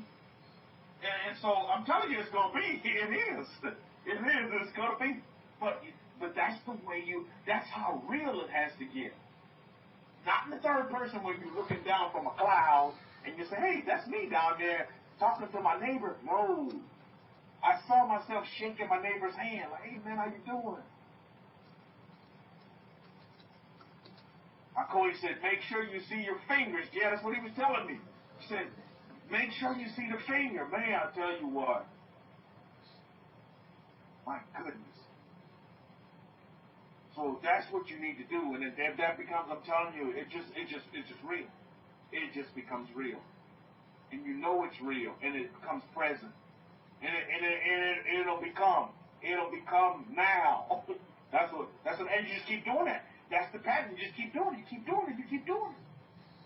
You keep doing it. That's bullseye. I saw that target. I'm telling you, I go in. I saw a picture of a target. It was just like a dartboard, and just that bullseye, or like the archery board. You know how they shoot at that. And it's just like a dead ringer bullseye target.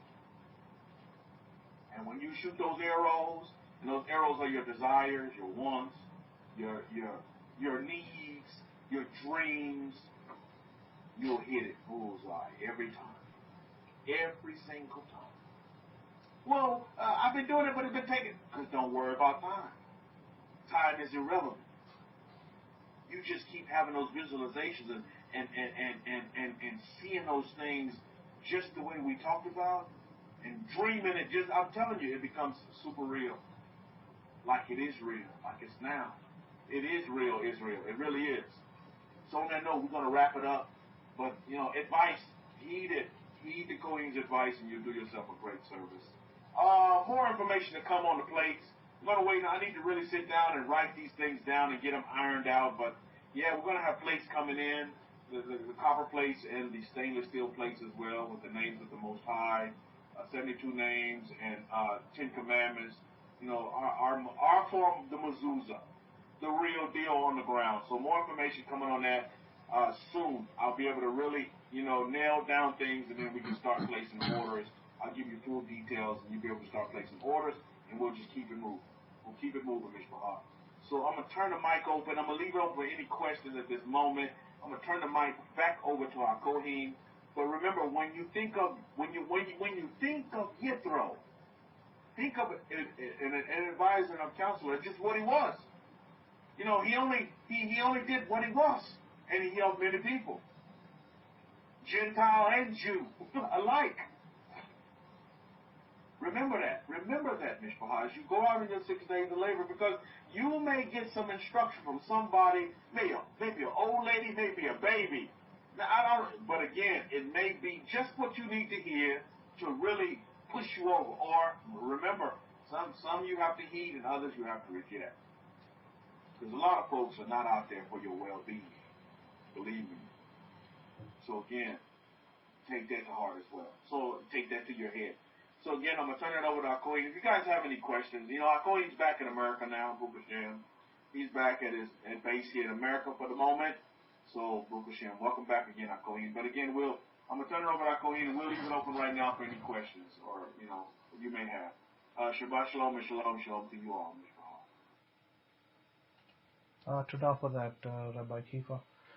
So just to reiterate the point of the hands, which I haven't spoken to all of you, but I've only spoken about this to a select few individuals, my students, privately.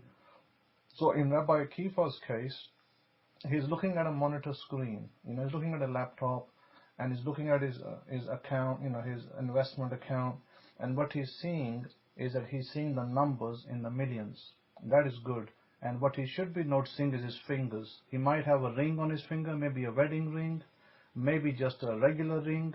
So all of you remember that. That's what you should be looking at. When you're looking at your bank statement online, and you're looking at your hands, and your hands is on the keyboard, and you're looking at your bank statement online, and you look at the numbers in 6-figure sums. Look at the number as not just, I only got $10 in there. Never change.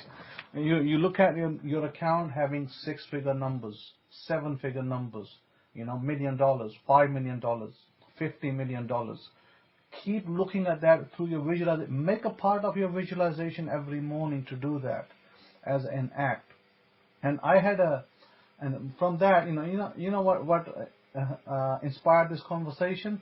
A man wrote to me from England. He is maybe a Rastafarian, and he said to me, I cannot give up.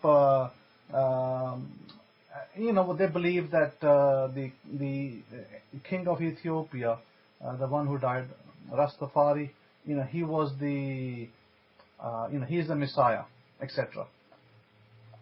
Here is my opinion on that matter. Is total mumbo jumbo for a start.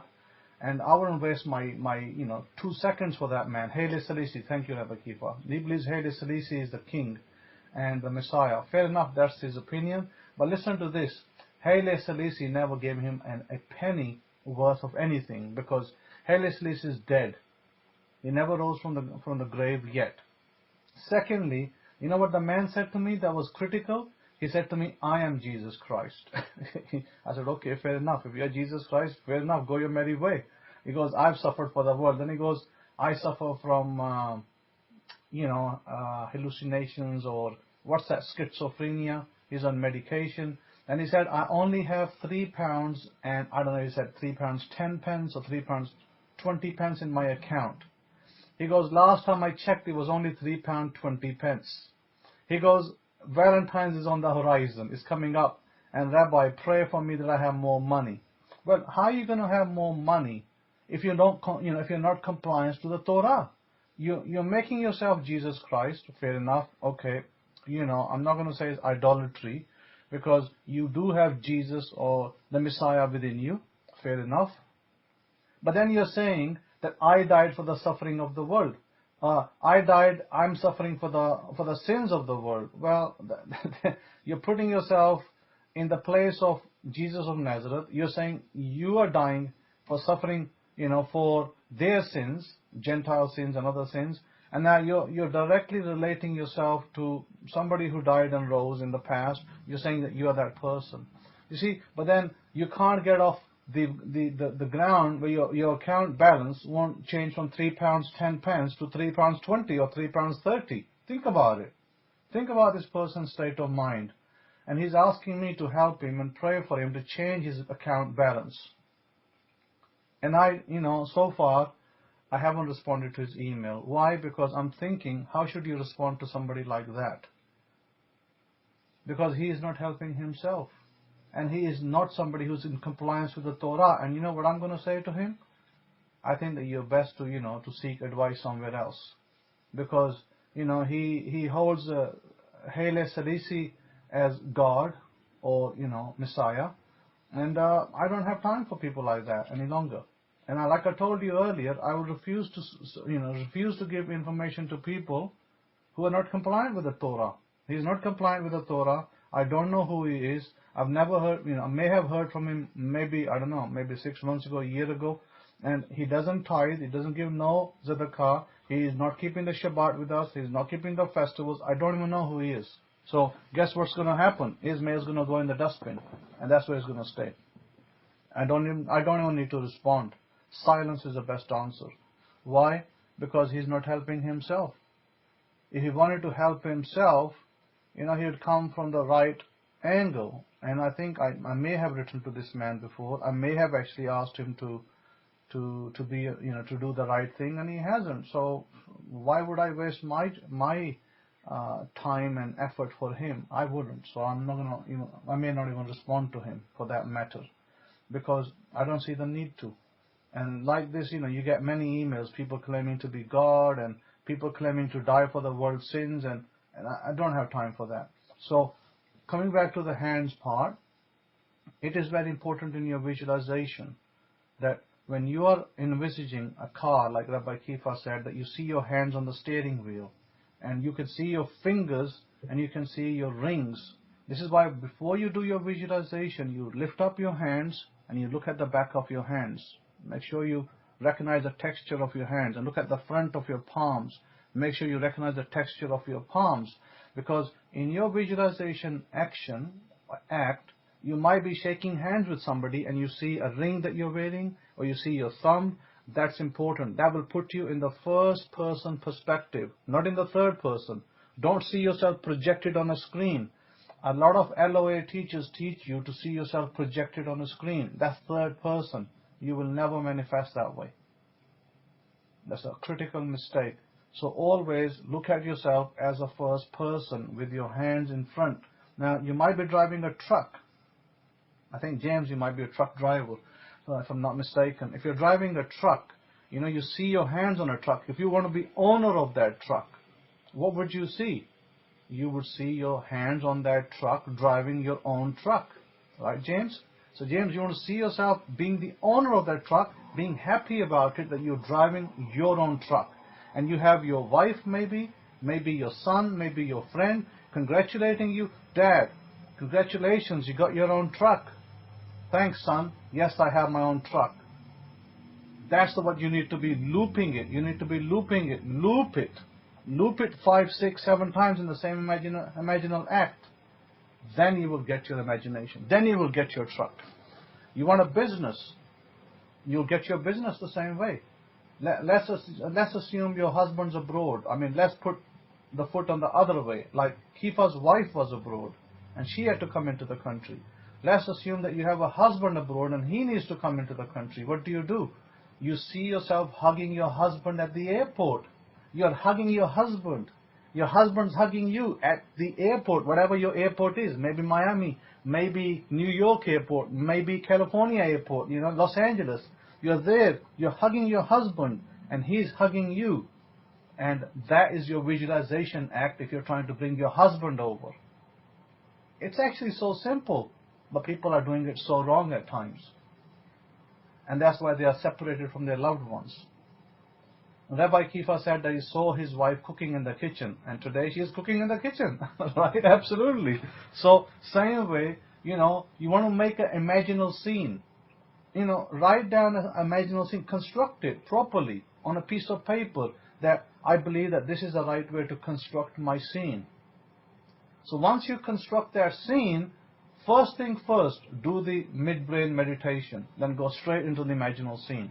You will get your manifestation so fast that, you'll say, wow, isn't that amazing? That's the amazing power of prayer. That is prayer. This is the amazing power of prayer. And yet people are thinking that to pray means to stand up and shuffle. No, that's not prayer. Or to sit down and sing hymns. That's not prayer either. That's just giving gratitude. That is giving gratitude. When you read a psalm, you're giving gratitude. When you sing a hymn, you're giving gratitude. That's not prayer, by the way. Prayer is when you imagine your act. And what did Jesus say? Go into your closet and pray. Well, what is my closet? It is my imaginal act. That is my closet. When you go into your closet and you pray the imaginal act. And you believe it and you receive it. It's the exact words of the Messiah. Believe it, that you have it, and you will receive. In other words, believe in the first person, see yourself there, and it is yours. It can't be any harder than that. It shouldn't be any harder than that. But people are making it harder. There's so many different advices out there, so many different videos, and so many different ways of doing things. But no, this is the easiest and the best way of doing it. So if you're looking to get married, somebody asked me, how do I get a new husband? Well, I said, how about you see yourself wearing a ring? Just exactly what Neville Goddard gave as an advice in one of his books. So see yourself wearing a ring. See your husband lying there on the bed with you. See yourself saying good night to him, kissing him at night, saying good night to him before you go to bed. Imaginally see your husband in bed with you. Imaginally wake up and say good morning to him, even though he may not be there now, but he's going to be real. But then make sure you write down the qualities of a husband you need. Write them down, and then you can have that imaginal act where you see yourself sitting with a husband 1 year into the marriage. You're celebrating your anniversary. You're both in a restaurant setting. You're celebrating your anniversary, and you are congratulating each other for the happiness and the beautiful life that you have together. That should be your imaginal scene. And when you're sitting on a table, you see, you're in the first person. What do you see? Your hands. You pour your wine or you pour your champagne and you hand it to your husband, and you cut the cake and you hand it to your husband. So what are you seeing? You're seeing your hand in the first person perspective. That is a powerful way to manifest your husband. Same for a wife. So I leave you with these, simple little things that will help you. And, to beef up your account, it doesn't mean you have to get, run out there and look for another job. You need to start imagining right. Remember, we spoke about the account balance statement. start seeing your balance on your screen as a six-figure sum. Then events will transpire. Events will transpire in your life to bring those six figures into your bank account. Maybe God will give you a better paid job. Maybe God will bring some windfall into your life. Maybe God will give you a lottery jackpot. Anything. Events will transpire to make that happen, but you got to do the right visualization act. Probably the problem right now is, like that man in England, he can't see more than 3 pounds and 10 pence in his account. He himself is the problem. But who will tell him that? So, wow, we are, I'm telling you, you have first-hand advice over here, and the right advice to get somewhere. You're the children of Israel, and I'm here for you.